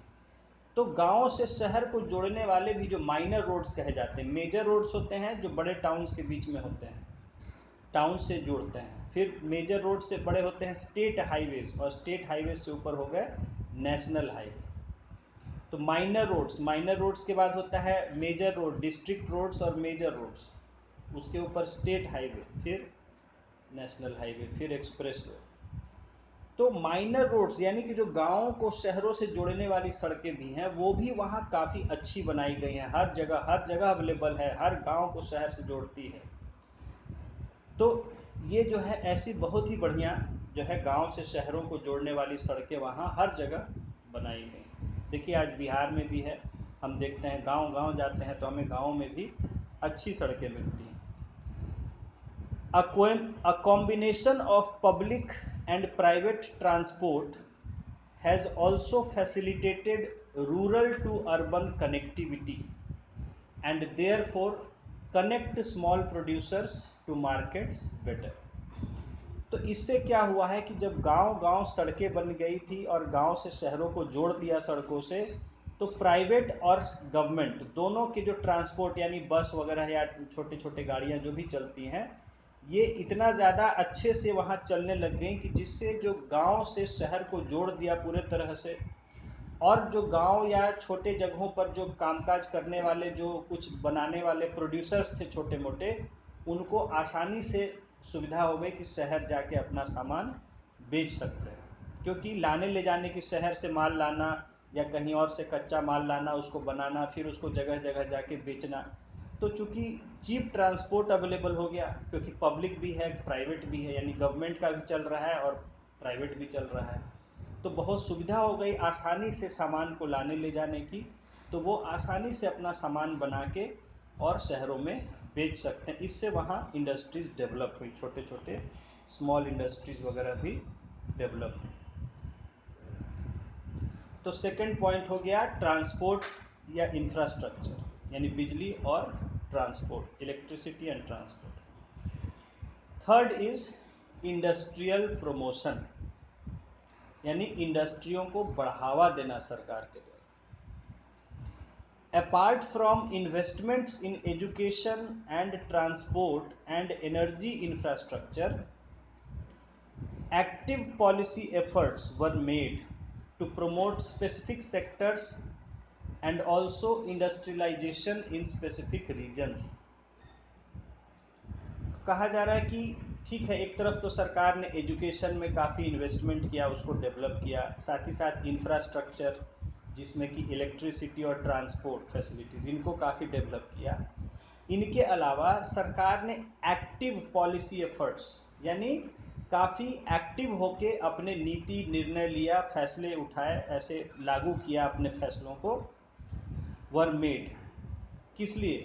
टू प्रोमोट स्पेसिफिक सेक्टर्स, कि जो उनका टारगेट था सेक्टर, जो सोचा था जिस सेक्टर को डेवलप करना, उसको फोकस करके डेवलप कर सके। And also industrialisation in specific regions, और जिन रीजन्स को वो चाहते थे डेवलप करना, कि हमारे ये एरिया में डेवलपमेंट नहीं है, ये पिछड़े इलाके हैं, यहाँ पर डेवलप किया जाए, तो ऐसे रीजन्स को फोकस करके वहाँ उन्होंने इंडस्ट्रीज धीरे धीरे सेटअप किया, उनको प्रमोट किया, उनको डेवलप किया, और उसमें एक्टिवली उन्होंने एफर्ट किया, यानी बहुत तेज़ी से जो है लगन से प्रयास किया। Policies to promote specific sectors like automobile, auto components, biotechnology and information and communication technology sectors have been formulated in the post reform period। देखिए इंपॉर्टेंट लाइन है, इसे बहुत इंपॉर्टेंट है आपको समझना, इसलिए कि आंसर्स में लिखना है, दिमाग में अपने सोच इस तरह की बनानी है जो आप ये सब पढ़ाया जा रहा है। कहा जा रहा है policies to promote specific sectors, यानी स्पेसिफिक फील्ड, स्पेसिफिक इंडस्ट्रीज़ को प्रमोट करने के लिए पॉलिसीज़ बनाई गई। किन किन के लिए? ऑटोमोबाइल इंडस्ट्री के लिए, ऑटो कंपोनेंट इंडस्ट्री यानी जो ऑटो के स्पेयर पार्ट्स उनके इंडस्ट्री के लिए, बायोटेक्नोलॉजी इंडस्ट्री के लिए, इंफॉर्मेशन कम्युनिकेशन ICT जो हम बोलते हैं, यानी मोबाइल कंप्यूटर सब, तो इन सब सेक्टर्स के डेवलपमेंट के लिए खास करके पॉलिसीज़ बनाई गई। In addition, the state has put in place several industrial promotion agencies for both large enterprises and the small and medium segments, as well as to provide supporting infrastructure। तो कहा जा रहा है कि ऐसे इंडस्ट्रीज को प्रमोट करने के लिए गवर्नमेंट ने स्पेसिफिक अपने बॉडीज, एजेंसीज बनाई। गवर्नमेंट की जो बॉडी होती है उसको एजेंसी हम कहते हैं। कोई डिपार्टमेंट है, कोई कंपनी बना दी, तो इन इंडस्ट्रीज को प्रमोट, खास करके प्रमोट करने के लिए इंडस्ट्री स्पेसिफिक एजेंसीज बनाई गई, जो छोटे इंडस्ट्री, बड़े इंडस्ट्री ऐसे को उनको सपोर्ट कर सके, उनको डेवलपमेंट में जो उनकी ज़रूरत है वो उनको पूरा कर सके, ऐसे एजेंसीज सरकार ने अपनी बनाई। अब देखिए उनके बारे में जानेंगे। The following are some agencies that have played a key role in industrialization in the state. तो ये जो है अब नीचे हम उन एजेंसीज के बारे में जानेंगे जिन्होंने तमिलनाडु में इंडस्ट्रियलाइजेशन में मदद किया। ऐसी एजेंसीज देखिए बिहार में भी है, बिहार में है, उसको बियाडा कहते हैं, BIADA। देखिए इन्हीं सब डिटेल्स को मैंने आपको लोगों को जानकारी देने के लिए इकोनॉमिक सर्वे डिटेल में करवाया था, क्योंकि जब आप इकोनॉमिक सर्वे पढ़ते हैं तो इन सब के बारे में सारा डिटेल आ जाता है। ठीक है, सारा पूरा इकोनॉमी का डिटेल आपको मिल जाता है economic survey.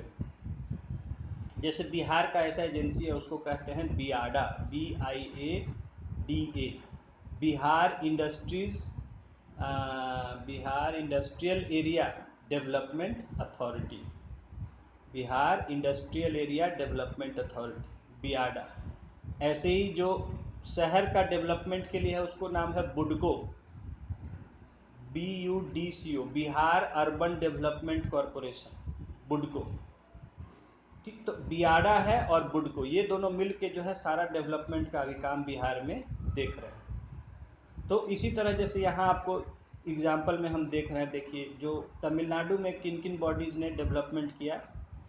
SIPCOT, SIPCOT, SIPCOT पूरा नाम क्या है? State industries promotion corporation of Tamil Nadu, state industries promotion corporation of Tamil Nadu, SIPCOT. SIPCOT was formed in the year 1971 to promote industrial growth in the state by setting up industrial estates।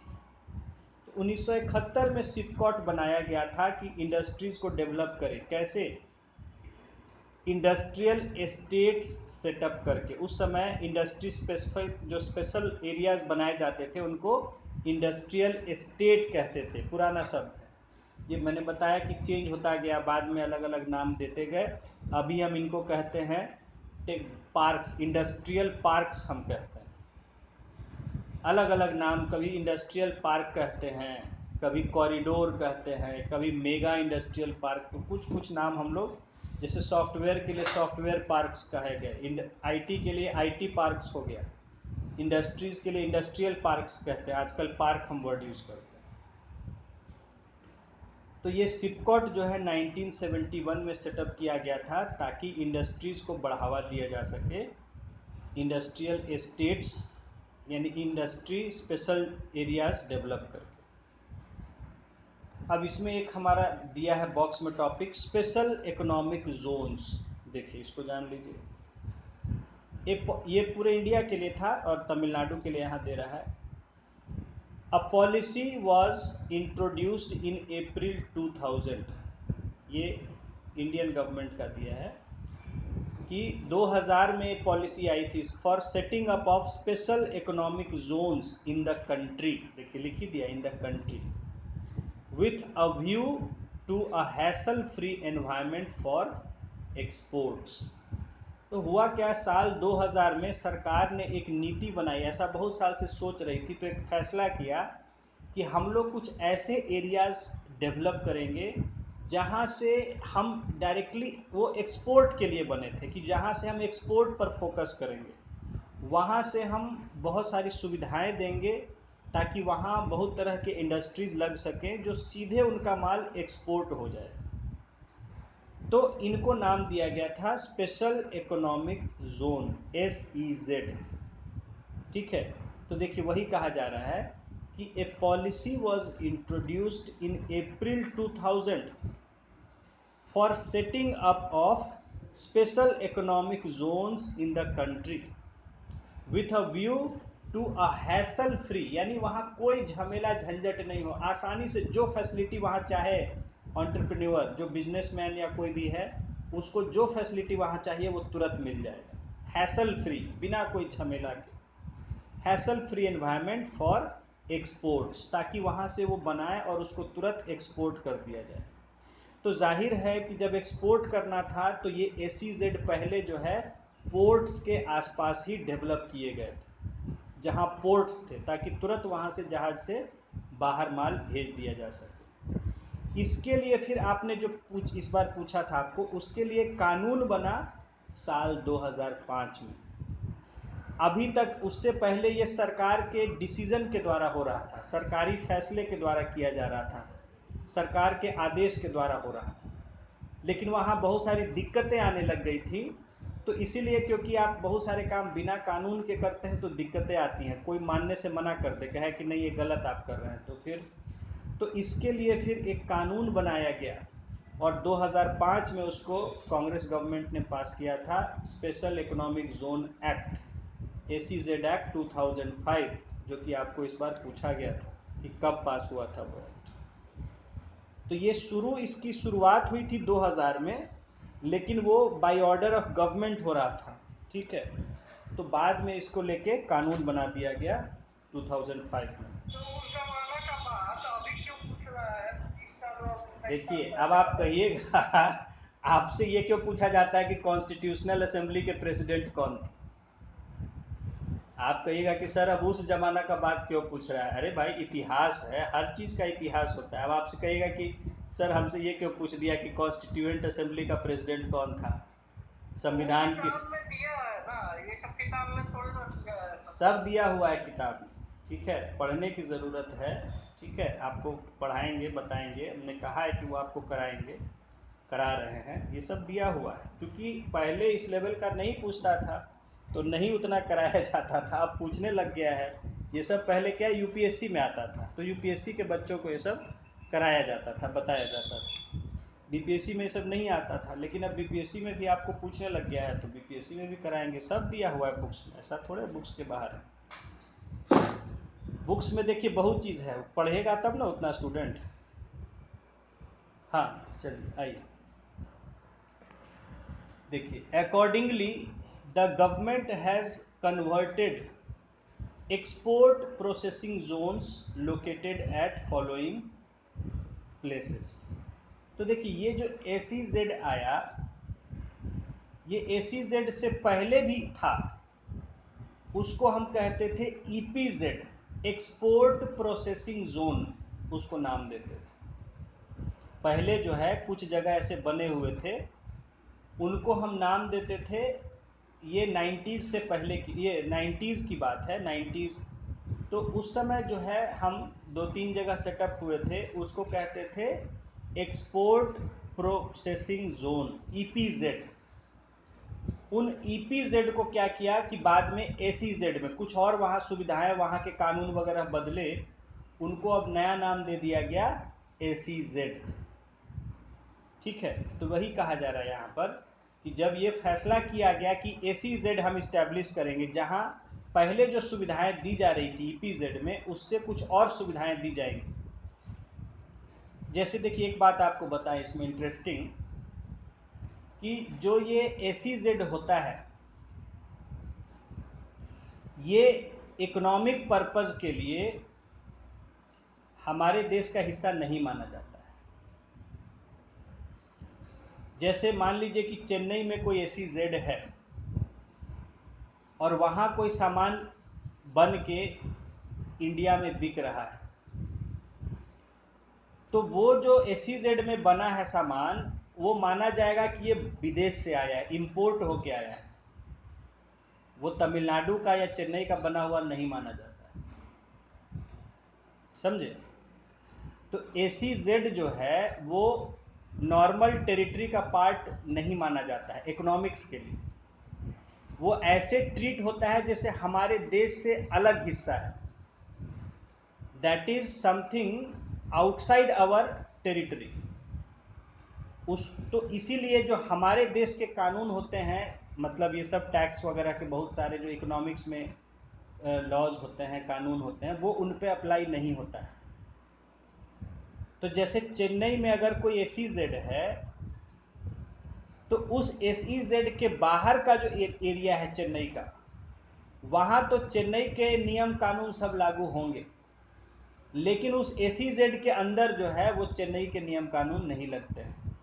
वहाँ अलग कानून, अलग नियम कानून चलते हैं जो कि SEZ एक्ट में दिया गया है। तो SEZ जो है उससे उसका बहुत अलग स्टेटस होता है, उसके लिए बहुत नियम कानून अलग होते हैं, और वहाँ पर मतलब बहुत सारी सुविधाएं होती है जो चेन्नई में सुविधा नहीं होगी, लेकिन वो SEZ में सुविधा होगी। जो SEZ के अंदर होंगे उनको वो सुविधा मिलेगी, जो SEZ के बाहर होंगे उनको वो सुविधा नहीं मिलेगी। तो इससे भी अट्रैक्ट होते हैं बिजनेसमैन, कंपनी वाले, कि SEZ में अपना फैक्ट्री खोल लेंगे तो हम लोग को ये सारी सुविधाएं मिल जाएंगी जो बाकी चेन्नई शहर में दूसरे जगह नहीं मिलेगी।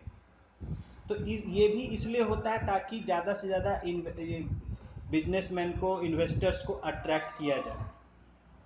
तो यही 2000 में सरकार ने फैसला किया था कि ऐसे स्पेशल हम एरियाज डेवलप करेंगे जहाँ की नियम कानून अलग होंगे बाकी जगह से, और वहाँ बिजनेसमैन को काफ़ी सुविधाएं होंगी, एंटरप्रेन्योर्स को काफ़ी वहाँ सुविधाएं दी जाएंगी, वहाँ के नियम कानून अलग होंगे।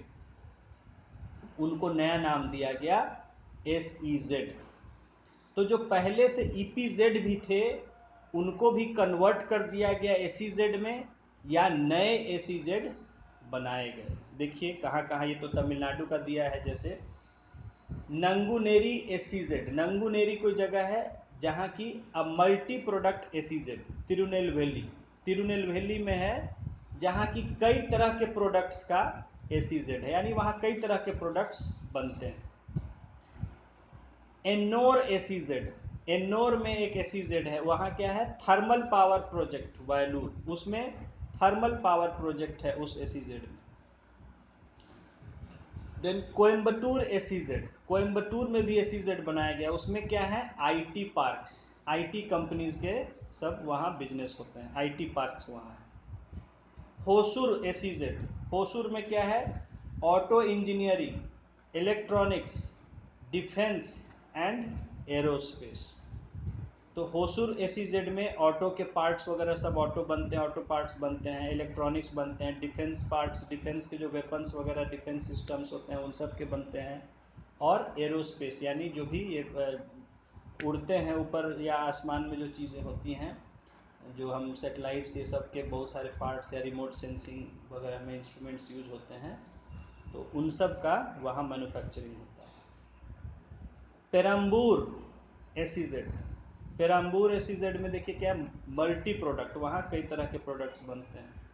Auto city SEZ, auto city नाम से एक SEZ है, वहाँ क्या है, automobile auto components Tiruvallur, Tiruvallur में है, जहाँ की ऑटोमोबाइल और ऑटो पार्ट्स का, इसलिए नाम ही है ऑटो सिटी। जैसे देखिए दिल्ली में नोएडा के आसपास है एक इलेक्ट्रॉनिक सिटी, तो वहाँ इलेक्ट्रॉनिक्स का हब डेवलप किया जा रहा है, तो इसी तरह नाम दे दिया जाता है, जैसे ऑटो सिटी आपने देखा।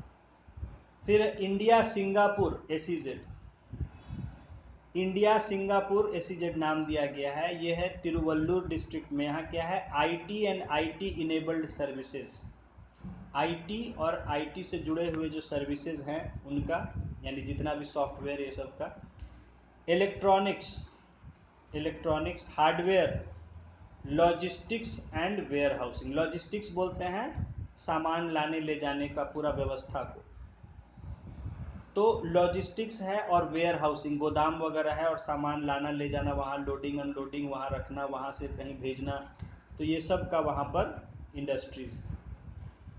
देन बायो फार्मास्यूटिकल्स SEZ, ये कहाँ है, नहीं दिया है। बायो फार्मास्यूटिकल SEZ भी एक जगह इस्टेब्लिश किया गया है, जहाँ क्या क्या है, क्लिनिकल रिसर्च ऑर्गेनाइजेशन, यानी जो कई तरह की दवाओं वगैरह पर रिसर्च करते हैं, ऐसे ऑर्गेनाइजेशंस वहाँ काम करते हैं। पॉइजन कंट्रोल सेंटर, पॉइजन पर कई तरह का रिसर्च जो होता है, या पॉइजन कंट्रोल करने का तरीका डेवलप किया जाता है, कि जैसे कोई चीज़ में दवा, कहीं पानी में जहर फैल गया किसी चीज़ में, उसको हम एक पॉइजन कंट्रोल सेंटर कहते हैं। सेंटर फॉर रीजेनरेटिव मेडिसिन, ये सब अब मेडिसिन का सब ये है डिपार्टमेंट्स है।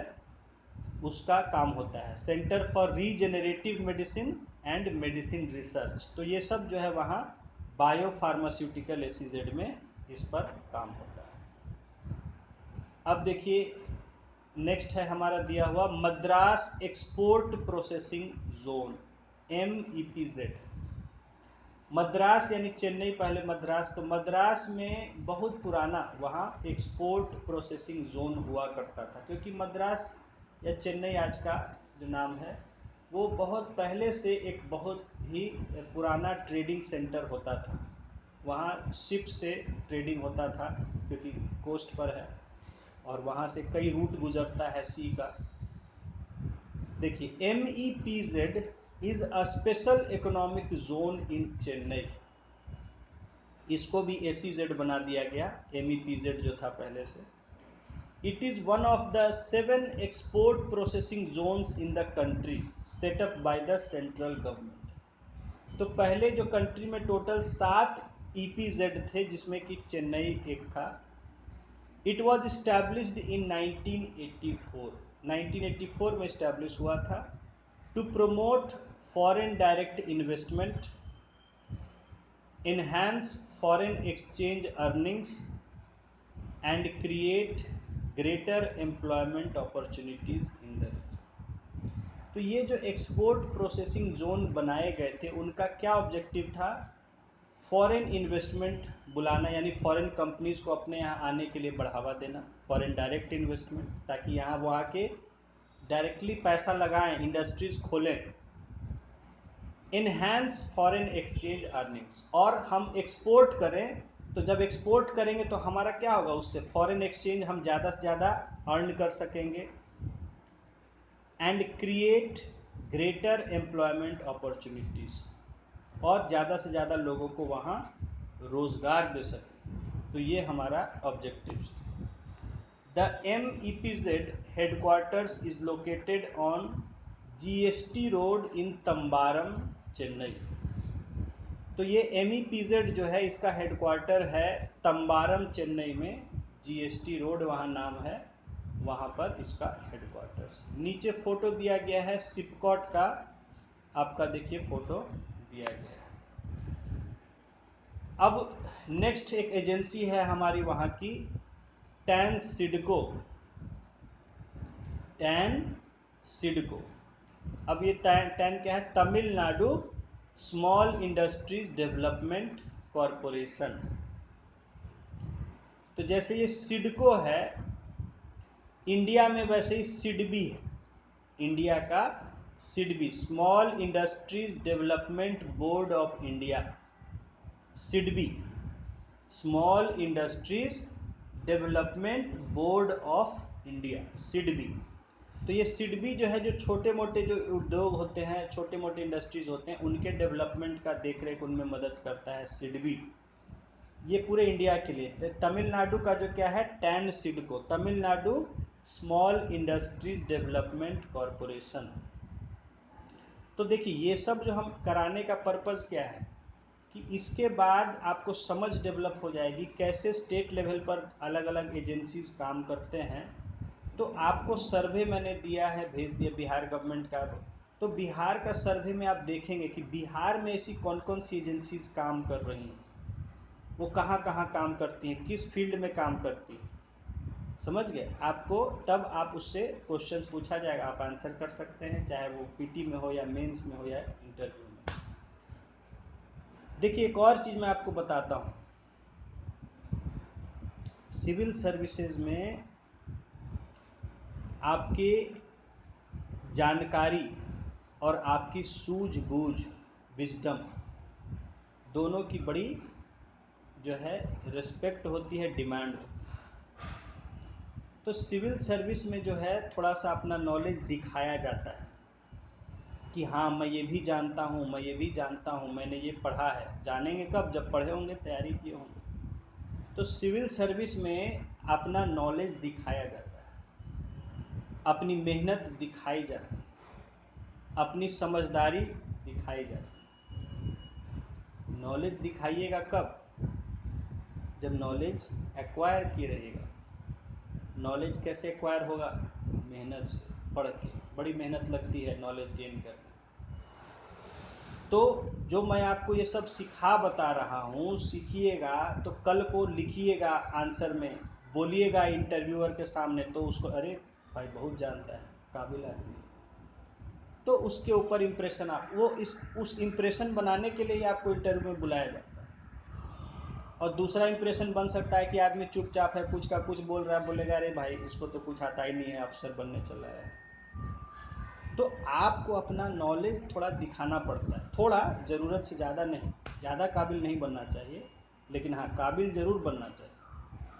तो जैसे मेंस में आप आंसर लिखिएगा, जितना ये सब आप पढ़ रहे हैं टर्म्स लिखिएगा आंसर में, तो अपने आप चमकेगा एग्जामिनर की आंख में कि अरे वाह ये टर्म भी सब इसको जानकारी है, धड़ल्ले से मार्क्स देगा। तो क्योंकि पीटी में तो आपको ठीक है, पीटी में तो पास करना है, पीटी में तो आपको मिनिमम कट ऑफ पार कर जाइएगा तो ठीक है, हालांकि वहाँ भी अच्छा स्कोर अच्छा होता है, लेकिन मेंस और इंटरव्यू में आपको अपना नॉलेज दिखाने का, और उसी इम्प्रेशन पर आपका मेरिट लिस्ट बनता है। जिसने जितना ज़्यादा प्रभावित किया एग्जामिनर को मेंस में और इंटरव्यू में, उतना उसको मार्क्स मिला, उतना उसका बेहतर रैंक होगा। और प्रभावित कैसे कीजिएगा? अपनी नॉलेज से, अपनी समझदारी से। और ये दोनों ही गेन करने, ये दोनों अपने आप में लाने में बड़ी मेहनत लगती है, नॉलेज इतनी आसानी से नहीं आ जाती। तो इसलिए मैं आपको कल भी समझा रहा था कि जो पढ़ाया जा रहा है, जो बता रहा हूँ, जिस तरह से मैं आपको कहता हूँ, उसको कीजिएगा वैसे मेहनत, तब वो आपके नॉलेज का पार्ट हो जाएगा। देखिए एक समय हम राहुल धोटे और बहुत से बच्चों को पढ़ाए, बताए, सिखाए, वो आईएएस बना, कोई आईपीएस बना, कोई कुछ बना, कुछ बना। अब वो बच्चों को लेक्चर देते फिरते हैं, गए बच्चों हाँ ऐसे पढ़ना चाहिए, वैसे पढ़ना चाहिए। एक समय उसने मेरी बात सुनी, मेरी बात को फॉलो किया, बिल्कुल एक, मैं बताऊं, एकलव्य की तरह फॉलो करता था राहुल। जो उसको एक बात मैं कह देता था, वो उसको मतलब मैं उसे ये भी सबको कहता था कि जो मैं कहता हूँ वो करना बड़ा मुश्किल होता है, मैं आसान काम नहीं सौंपता हूँ, I give a difficult responsibility, but whoever will obey that, whoever will follow that, he will definitely go with high colors. तो ऐसे कुछ ही लोग थे जो बिल्कुल एकलव्य की तरह बात को हमारी, और पहली बार में सबका सिलेक्शन, और अच्छे, या जहाँ भी जब हुआ अच्छे रैंक के साथ, बहुत अच्छी जगह, बड़े बड़े अफसर बने हुए हैं। एक बच्चा था अरुणाचल का, विश्वास करिए अरुणाचल का था, ट्राइबल,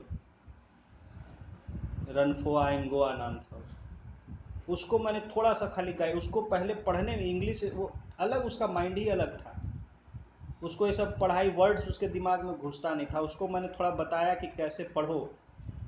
आज वो देखिए अरुणाचल में अपना वहाँ बड़ा ऑफिसर बना हुआ है। मुझे आया था पहले दिन तो मुझे लेटर दिखाया था एक समय के आईएएस टॉपर का, जो अरुणाचल में पोस्टेड थे, अंकुर गर्ग, फर्स्ट रैंक थे 2003, उनका, उसने उनसे मिला था, लेटर लिखवाया था, वहाँ वो डिस्ट्रिक्ट कलेक्टर उसके डिस्ट्रिक्ट में पोस्टेड, तो वो दिखाया कि सर देखिए मैं लाया हूँ ऐसे ऐसे, तो मुझे दिखा रहा था उसको। आज देखिए आज वहाँ अपना फर्स्ट क्लास ऑफिसर बना हुआ है करके, सिविल सर्विस। तो इसी तरह हर जगह, तो देखिए उन्होंने बड़ी मेहनत से फॉलो किया जो मैंने कहा, और उसको जब अपना बना लिया नॉलेज को, अपने आप वहाँ इम्प्रेस कर दिया एग्जामिनर को। मैं आपको बता रहा हूँ, एक रात मैंने कैंडिडेट को खाली वो 2 घंटा 3 घंटा, मुझे उसका अगले दिन इंटरव्यू था, और रात के 2 बजे जब मैं सोने जा रहा था तो मुझे पकड़ लिया, मैं वहीं रुका हुआ था इंस्टीट्यूट में, और देख लिया मुझे 2 बजे तक, तो मैं बच्चों को समझा के जा रहा था, तो सर मेरा कल इंटरव्यू है, प्लीज़ मुझे भी 1-2 घंटा कुछ गाइड कर दीजिए, मुझे कुछ पता नहीं क्या बोलना है नहीं बोलना है। यही बिहार के स्टूडेंट है। और मैंने कहा भाई अब मैं थक गया हूँ पूरी तरह, सोने से, सर प्लीज़ मेरा इंटरव्यू है कल। उस 2 घंटा उसको मैंने अच्छे से समझाया इंटरव्यू क्या, उस पर उसको सिलेक्शन हो गया, उसको 200 से ज़्यादा मार्क्स उसको इंटरव्यू मिले, तो एकदम चमत्कार जैसा, मतलब मेरा मानने लग गया कि सर आप क्या बता दिए 2 घंटा में हमको, कि मेरा उसका रिटर्न में मार्क्स नहीं था, लेकिन इंटरव्यू के मार्क्स पर उसका सिलेक्शन हो गया। और उस साल उसको आईआरएस मिला, फिर अगले साल मेरे पास आया कि सर अब मुझे अच्छे से आईपीएस बन के बिहार का 2000 11-12 में ही IPS हो गया। तो मेहनत, अपनी मेहनत करना पड़ता है। मेहनत करिएगा तो नॉलेज आपके अंदर आएगा। बड़ी कड़ी मेहनत से इस नॉलेज को अपने अंदर घुसाना होता है, क्योंकि इसी की काबिलियत से आपकी तारीफ, आपकी पहचान होती है। आपका बैंक अकाउंट नहीं देखा जाता है वहाँ, आप किस बैकग्राउंड से आए हैं, क्या है, वो सब गायब हो जाता है। जब आप एग्ज़ाम में पहुँचते हैं तो आपका नॉलेज आपके साथ होता है। मेंस में लिखिएगा, जो नॉलेज होगा दिमाग में होगा वही लिखिएगा। इंटरव्यू में जाइएगा, जो सीखे होंगे, जो अपना, वही वहाँ पर बोलेंगे, बाकी सब रह जाएगा। तो इसीलिए बड़ी मेहनत से इस नॉलेज को अपने अंदर शामिल करना, लाना पड़ता है। और जब आ जाता है तो फिर उसको दिखाना होता है कि देखिए मैंने ये सीखा है, मैंने ये पढ़ा है। तो वो अपने आप आंसर में आपका नॉलेज निकल के आएगा और एग्जामिनर को दिखेगा कि अरे इस कैंडिडेट ने कितनी मेहनत से तैयारी की है, देखिए सब इसको आता है, क्या बढ़िया आंसर, हर पॉइंट लिखा है इसमें। उसी तरह जब बोलिएगा तो आपके मुंह से जो टर्म्स निकलेंगे, जवाब निकलेगा, सुनने वाला इंटरव्यूअर खुश हो जाएगा कि वाह क्या कैंडिडेट है, इसी को ऑफिसर बनना चाहिए। उसके लिए बड़ी मेहनत करनी पड़ती है। तो इसीलिए जो आपको बताया जा रहा है, जो कहा जाता है, उसको मेहनत तो लगेगी। पहले कड़ा सेक्रीफाइस है बनने से पहले, बाद में फिर उसका आपको मज़ा लेने को मिलता है। First you have to acquire the knowledge, first you have to develop your personality, first you have to develop yourself so that you can impress the examiner. तो ये सब जो आप पढ़ रहे हैं, इसको मेहनत, there is no shortcut to hard work. Hard work के अलावा कोई ऑल्टरनेटिव नहीं सक्सेसफुल होना है। चलिए आइए, तो मैं बता रहा था कि जैसे तमिलनाडु के लिए आपका ये बॉडी है, Tamil Nadu small industries development corporation, TANSIDCO. TAN हो गया Tamil Nadu, S for small, I for ID for industries, I for industry, D for development and CO for corporation. Tamil Nadu small industry development corporation. TANSIDCO is a state agency of the state of Tamil Nadu, established in the year 1970 to promote small scale industries in the state.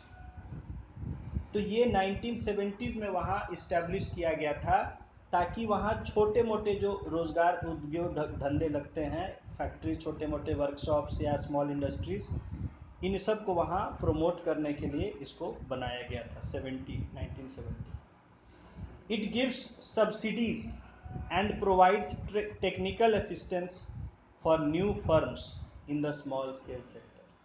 तो जो अगर कोई छोटा मोटा business, कोई छोटा मोटा कोई इंडस्ट्री सेटअप करता है तो वहाँ उसको जो है उसको सब्सिडी इसके द्वारा दिया जाता है, और टेक्निकल अगर नॉलेज या टेक्निकल हेल्प की ज़रूरत होती है तो टेक्निकल हेल्प भी ये एजेंसी प्रोवाइड करती है उसके डेवलपमेंट के लिए। Next is TIDCO, Tamil Nadu industrial development corporation. 1965 में ये बना, TIDCO, Tamil Nadu industrial development corporation.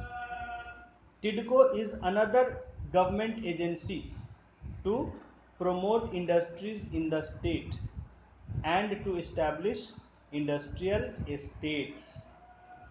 तो टिडको हो गया। फिर है देखिए TIIC, Tamil Nadu industrial investment corporation, Tamil Nadu industrial investment corporation 1949 is intended to provide low cost financial support for both setting up new units and also for expansion of existing units। तो ये 1949 में ही setup किया गया था TIIC, कि अगर कोई नए इंडस्ट्री लगाना चाहता है या पुराने इंडस्ट्रीज कोई और फैलाना और ज़्यादा बड़ा करना चाहता है तो उसके लिए फाइनेंशियल, पैसे की मदद करने के लिए ये बॉडी बनाई गई थी। Next is TANSI, Tamil Nadu small industries corporation limited, TANSI, Tamil Nadu small industries corporation, TANSI 1965। It is supposed to be the first industrial corporation operating in the domain of for small enterprises।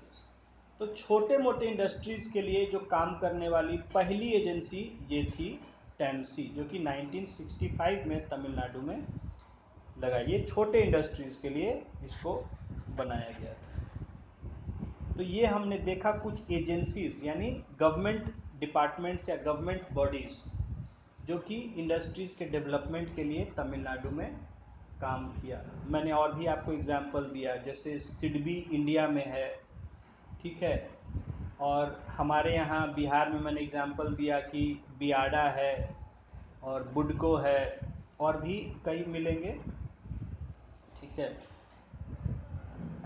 हाँ, देखिए इश्यूज विथ इंडस्ट्रियलाइजेशन। अब हम industrialisation के बारे में पढ़े, कैसे हुआ, क्या फ़ायदे हुए उसके, क्या क्या गवर्नमेंट ने क्या पॉलिसीज़ लिए, क्या बॉडीज़ बनाए जिन्होंने काम किया, ये सब तो हमने जाना। अब इंडस्ट्रियलाइजेशन तो हुआ तमिलनाडु में, उससे कुछ दिक्कतें भी हुई, सम प्रॉब्लम्स, तो we will study about them. Issues with industrialisation, क्या इश्यूज, इश्यूज कहते हैं problems. Though Tamil Nadu has emerged as a relatively highly industrialized state in the country, the state faces a few issues in sustaining the process।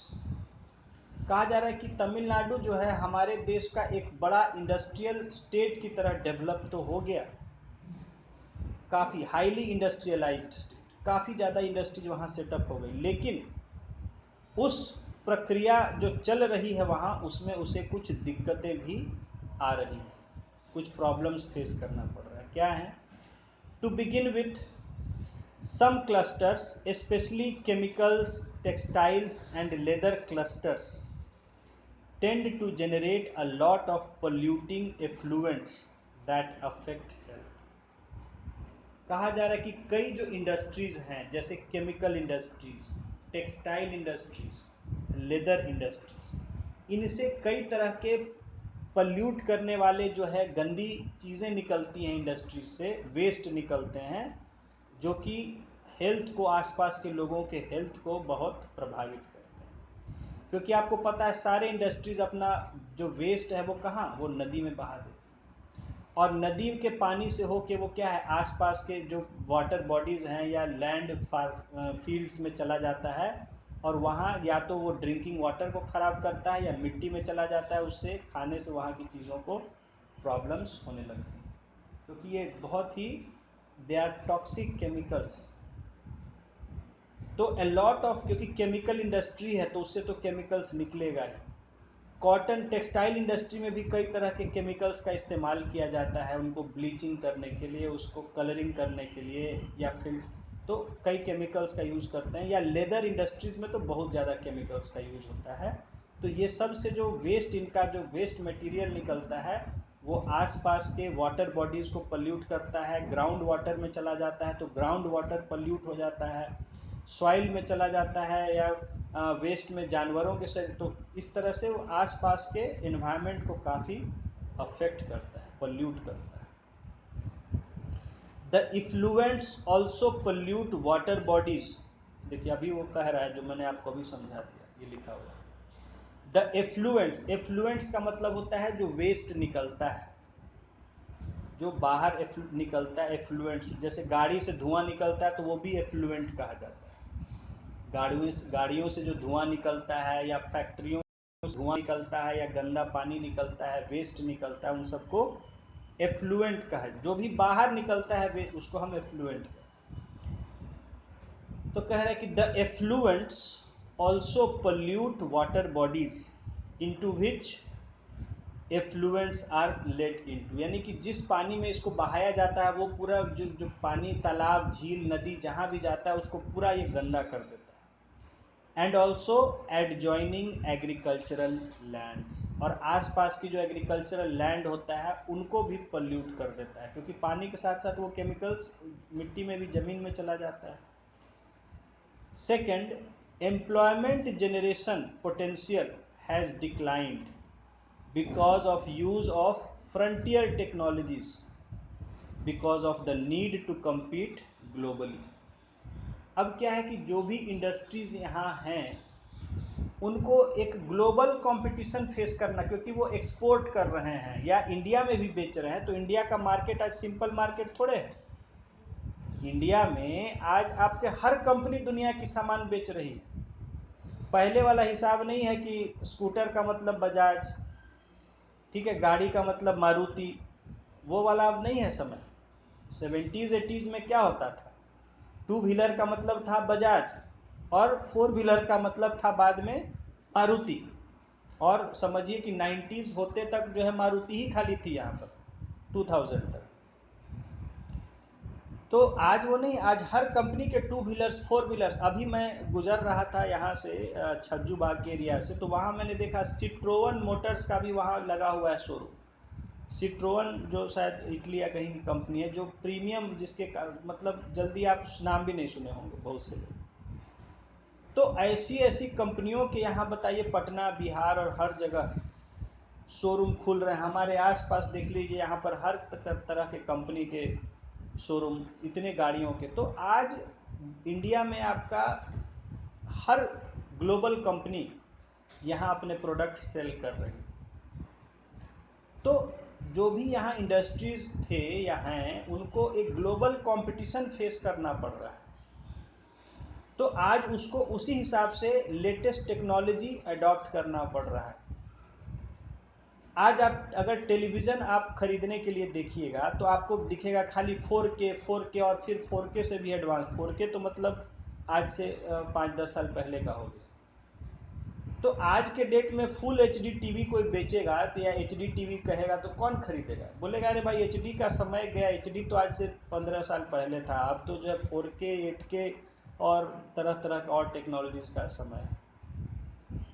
तो कहने का मतलब है कि जो भी इंडस्ट्रीज़ हैं उनको एक ऐसा कंपटीशन, क्योंकि जो ग्लोबल कंपनीज आके बड़ी बड़ी वर्ल्ड की कंपनीज बेच रही हैं, उनका हाईएस्ट टेक्नोलॉजी होता है। तो यहाँ की भी कंपनीज पर प्रेशर पड़ा कि आप लेटेस्ट टेक्नोलॉजी अडॉप्ट करके बनाइए। तो जब लेटेस्ट टेक्नोलॉजी अडॉप्ट करने लगते हैं तो वहाँ मशीन्स का ज़्यादा इस्तेमाल होने लगता है। तो उससे लोगों को रोज़गार, जो पहले के पुराने जो वर्कर्स हैं उनको हटाना पड़ता है, क्योंकि वो नए काम करना नहीं जानते हैं नए टेक्नोलॉजी के साथ, मशीनों के साथ। तो इसके कारण there is a lot of loss of employment. तो वही कहा जा रहा है कि second, employment generation potential has decline, यानी the number of employment jobs have decline because of the need to compete globally.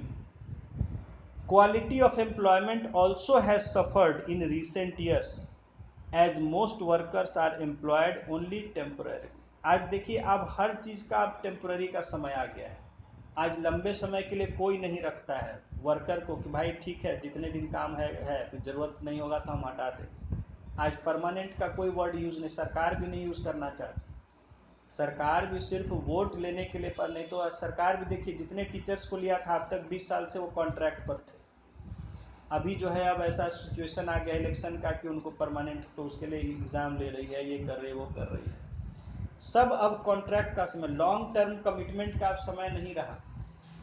अब लोग ये नहीं कि आप परमानेंट वर्कर्स हैं, नहीं भाई, अब नियम चेंज हो गया। मोदी सरकार ने कानून चेंज कर दिया कि जो कोई भी वर्कर को कंपनी जब तक मन रहे रख सकती है, जब चाहे हटा सकती है। पहले हटा नहीं सकती, लेकिन अब जो है चेंज हो गया सब। अब है कि प्राइवेट हो या गवर्नमेंट, सबको काम करना पड़ेगा, नहीं तो उसके खिलाफ एक्शन हो जाएगा या नौकरी से हटा दिया जाएगा। बहुत सारे प्राइवेट कंपनीज में भी लोग पहले एश्योर्ड रहते थे कि ठीक है हमारा नौकरी तो पक्का है, मेहनत करना पड़ेगा लेकिन नौकरी पक्का है। अब वो सब चक्कर नहीं है। किसी भी बड़े बड़े सीनियर पोजीशन पर हैं, आप नहीं काम कर रहे हैं तो आपको हटा दिया जाएगा, किसी और को दे दिया जाएगा। तो कहा जा रहा है कि जो क्वालिटी ऑफ एम्प्लॉय, दूसरी बात है कंपटीशन के कारण आज बहुत मतलब वेजेस भी बहुत कम हो गई हैं, या अगर वेजेस पहले जैसी हैं, सैलरी पहले जैसी है, तो उस पर आपको काफ़ी ज़्यादा काम करना पड़ रहा है। तो क्वालिटी ऑफ एम्प्लॉयमेंट जो है पहले से कम हो गया है। अब देखिए आज गवर्नमेंट जॉब, पहले की तरह जो लोग सोचते थे गवर्नमेंट जॉब का मतलब आराम, वो अब रहा नहीं। गवर्नमेंट जॉब आज प्राइवेट जॉब की तरह बिहार में हो गया है कि हर जगह हो गया है। तो वो बोलना पड़ेगा पहले के, नहीं तो फिर वो सस्पेंड ही रहेंगे या नौकरी से जाएंगे। खैर चलिए आगे देखते हैं बॉक्स में। देखिए आगे आप पूछ रहे थे, आ गया स्टार्टअप इंडिया स्कीम। आप पूछ रहे थे, मैंने नाम आपको कुछ दिन लिखवाए थे, उसके बारे में आ गया। Startup India scheme launched 16 January 2016।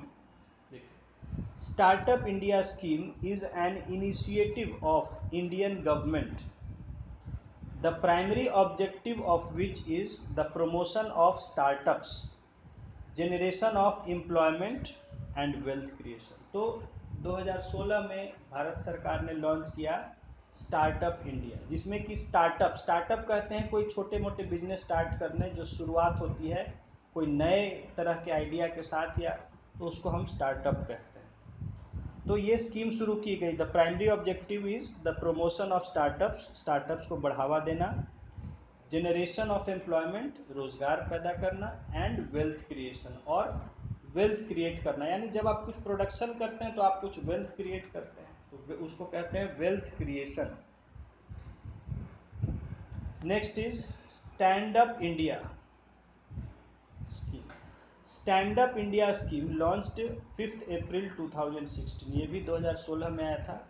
Stand up India scheme is to facilitate bank loans between ₹10 lakh and 1 crore to at least one scheduled caste or scheduled tribe borrower and one woman borrower पर bank branch for setting up a green field enterprise. देखिए stand up India जो आया था कि ये जो है ऐसे लोगों के लिए था जो अनप्रिविलेज थे, जिनको जो है पहले से या समाज में उतना सहायता नहीं मिला, या उनको मतलब डेवलपमेंट से वो पीछे रह गए।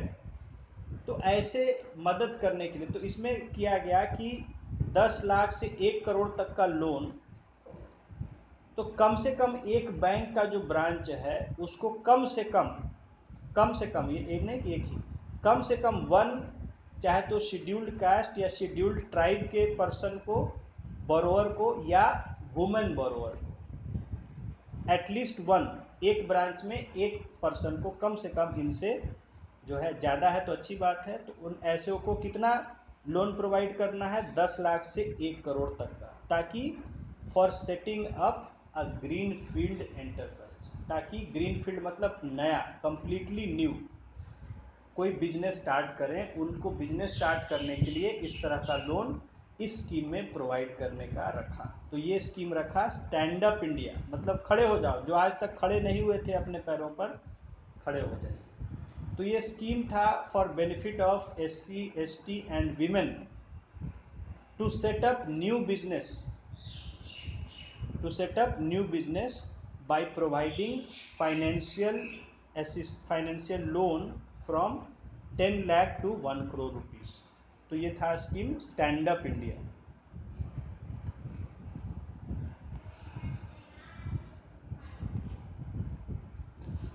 चलिए लास्ट टॉपिक है, इसको भी करा देते हैं।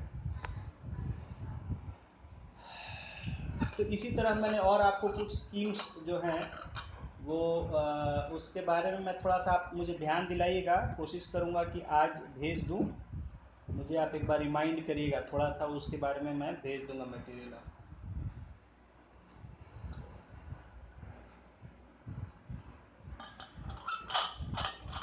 नेक्स्ट टॉपिक इस स्कीम्स के बारे में ना, हाँ 5.7 एंटरप्रेन्योर, आपको पढ़ा चुके हैं ये डेफिनेशन, एंटरप्रेन्योर किसको कहते हैं, क्या होता है, फिर देख लेते हैं आया है तो। देखिए entrepreneur is an innovator of new ideas and business processes. Entrepreneur का मतलब होता है कोई नए विचार, कोई नए कंसेप्ट को लेके कोई काम शुरू करने वाले को कहते हैं, तो इसको हम कहते हैं इनोवेटर भी कहते हैं। Entrepreneur is an innovator of new ideas and business process, या नए तरीके से कोई बिजनेस करना, नए तरीके से कोई काम करना, ऐसी शुरुआत करने वाले, ऐसे रिस्क लेने वाले को हम कहते हैं एंटरप्रेन्योर। जैसे देखिए टैक्सीज तो पहले भी चलता था, बहुत समय से, आज से नहीं चलता टैक्सी, लेकिन आज के समय में मोबाइल ऐप से उसको सारा कंट्रोल करने वाला ओला, उबर, तो ये क्या था, ये एंटरप्रेन्योरशिप था जिसने भी किया। उसी तरह फूड सप्लाई होता था, लेकिन ऐप के माध्यम से ज़ोमैटो और जो भी कुछ है, ठीक है, तो ये सब जो है एंटरप्रेन्योर्स हैं नए तरह से। हाँ, तो entrepreneur is an innovator of new ideas and business processes. He possesses management skills, strong team building abilities, and essential leadership qualities to manage a business। एक एंटरप्रेन्योर जो होता है उसमें उसके पास बहुत बढ़िया मैनेजमेंट स्किल होता है, यानी कामकाज और लोगों को मैनेज कैसे करना है, रिस्क कैसे लिमिटेड फंड्स में काम करना है, management skills, strong team building, यानी ग्रुप को मेंटेन करने, टीम को मेंटेन करने की एबिलिटी होती है, टीम को बांधे रखने का, लोगों को आपस में अच्छे से कोऑपरेट करके काम कराना, एंड इसेंशियल लीडरशिप क्वालिटी, और उनको एक लीडरशिप देने का उसके अंदर एक क्वालिटी होता है, टू मैनेज अ बिजनेस, ताकि एक बिजनेस चलाया जा सके। Entrepreneurship, entrepreneurship is a process of action of an entrepreneur who undertakes to establish his enterprise। तो entrepreneurship जो हो गया, जो अगर कोई बिजनेस स्टार्ट करने को entrepreneurship कहते हैं। It is the ability to create and build something, तो कुछ नया बनाने, कुछ नया पैदा करने की जो एबिलिटी होती है, कोई नया कंपनी सेटअप करने, नया बिजनेस सेटअप करने की एबिलिटी को एंटरप्रेन्योरशिप कहते हैं। रोल ऑफ एन एंटरप्रेन्योर, इनका क्या रोल होता है इकोनॉमी में एंटरप्रेन्योर्स का? देखिए, entrepreneurs play a most important role in economic growth and development of a country's economy. किसी देश के इकोनॉमी को डेवलप करने में एंटरप्रेन्योर्स का बहुत बड़ा रोल होता है। तो देखिए गवर्नमेंट जो होती है इसीलिए एंटरप्रेन्योर्स को बहुत सपोर्ट करती है, कितनी सारी स्कीमें चलाई जा रही है कि नया बिजनेस सेटअप कीजिए। मोदी क्या बोलते हैं? मोदी बोलते हैं कि जॉब सीकर नहीं बनिए, जॉब क्रिएटर बनिए। आप नौकरी के पीछे नहीं भागिए कि हमको कहीं से काम मिल जाए नौकरी, बल्कि आप ऐसा सोचिए कि हम अपना तो करें, साथ में 10 लोग को और नौकरी दें और काम दें लोगों को। तो वो कहते हैं कि don't be job seekers, be job creators. Job create कीजिए अपने लिए और भी लोगों के लिए, जॉब के पीछे नहीं जाइए। तो उसी को एंटरप्रेन्योर कहते हैं। तो ये कंट्री के इकोनॉमी में बहुत ही डेवलप करने में हेल्प करते हैं, और इसलिए सरकार इनको सपोर्ट करती है, इनको रिकॉग्नाइज करती है, इनको एडमायर करती है, इनका सम्मान करती है। देखिए बिजनेसमैन आते हैं तो सरकार कितना उनके सम्मान में एकदम होटल वगैरह में सारा अरेंजमेंट करेगी, मीटिंग करेगी, उनको फैसिलिटी करेगी। क्यों? क्योंकि वो चाहती है कि वो अपना यहाँ बिजनेस सेटअप करें। तो वो चाहे बड़े हों या छोटे हों। उसी तरह डिस्ट्रिक्ट लेवल पर जो district collector, district admin, DM होते हैं, उनको भी जो डिस्ट्रिक्ट लेवल के एंटरप्रेन्योर्स होते हैं उनको उसी तरह से उनको सपोर्ट करना होता है, रिस्पेक्ट करना होता है। और उसी तरह जो भी चाहे डिस्ट्रिक्ट लेवल पर हो, चाहे आप बीपीएससी से जाइएगा तो सब डिवीज़न या ब्लॉक लेवल पर है, तो वहाँ भी जो भी छोटे मोटे बिजनेसमैन हैं उनको इसी तरह इनकरेज करना होता है, सरकार के स्कीम्स वगैरह के से उनको सपोर्ट करना होता है। देखिए first, they promote development of industries and help to remove regional disparities by industrialising rural and backward areas. जो एंटरप्रेन्योर्स क्या है, डेवलपमेंट करने में मदद करते हैं, और जहाँ जहाँ ये अपने नए छोटे मोटे बिजनेस शुरू करते हैं तो इससे पिछड़े इलाके भी जो हैं सब जगह के वो डेवलप हो जाते हैं। Number 2, they help the country to increase the GDP and per capita income. ये जब नए बिजनेस स्टार्ट करते हैं उससे प्रोडक्शन बढ़ता है, उससे हमारे देश का जीडीपी बढ़ता है और हमारे देश का पर कैपिटा इनकम बढ़ता है। They promote capital formation by mobilizing the idle savings of the citizens and countries export trade। ये जब काम करते हैं तो उससे कैपिटल फॉर्मेशन होता है। मैंने आपको कैपिटल फॉर्मेशन पहले ही बताया हुआ है first chapter.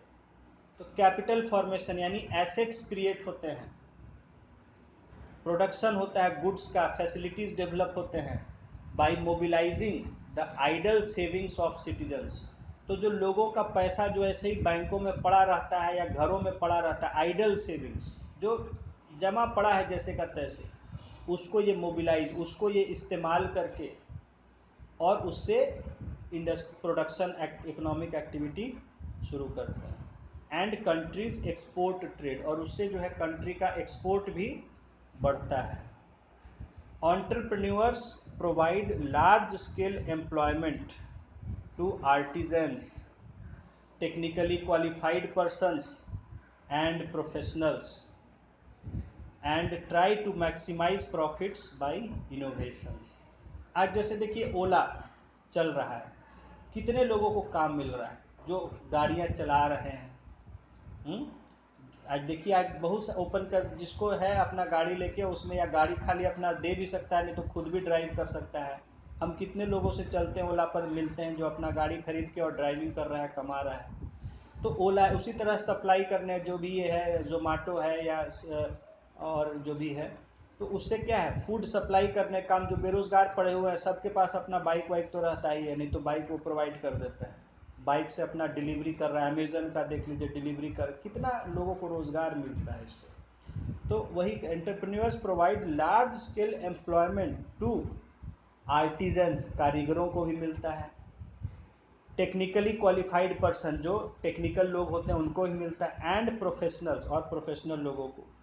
And try to maximise profits by innovation, और ये नए नए तरीकों का इस्तेमाल करके अपने प्रॉफिट्स को मैक्सिमाइज करने का कोशिश करते हैं।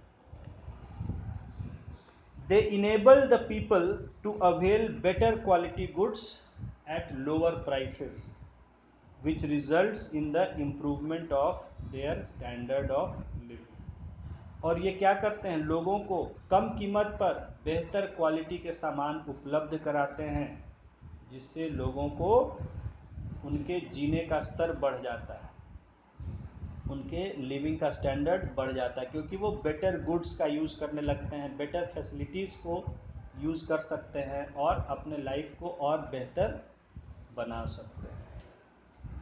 So with this we have come to the end of this chapter, that is industrial clusters in Tamil Nadu.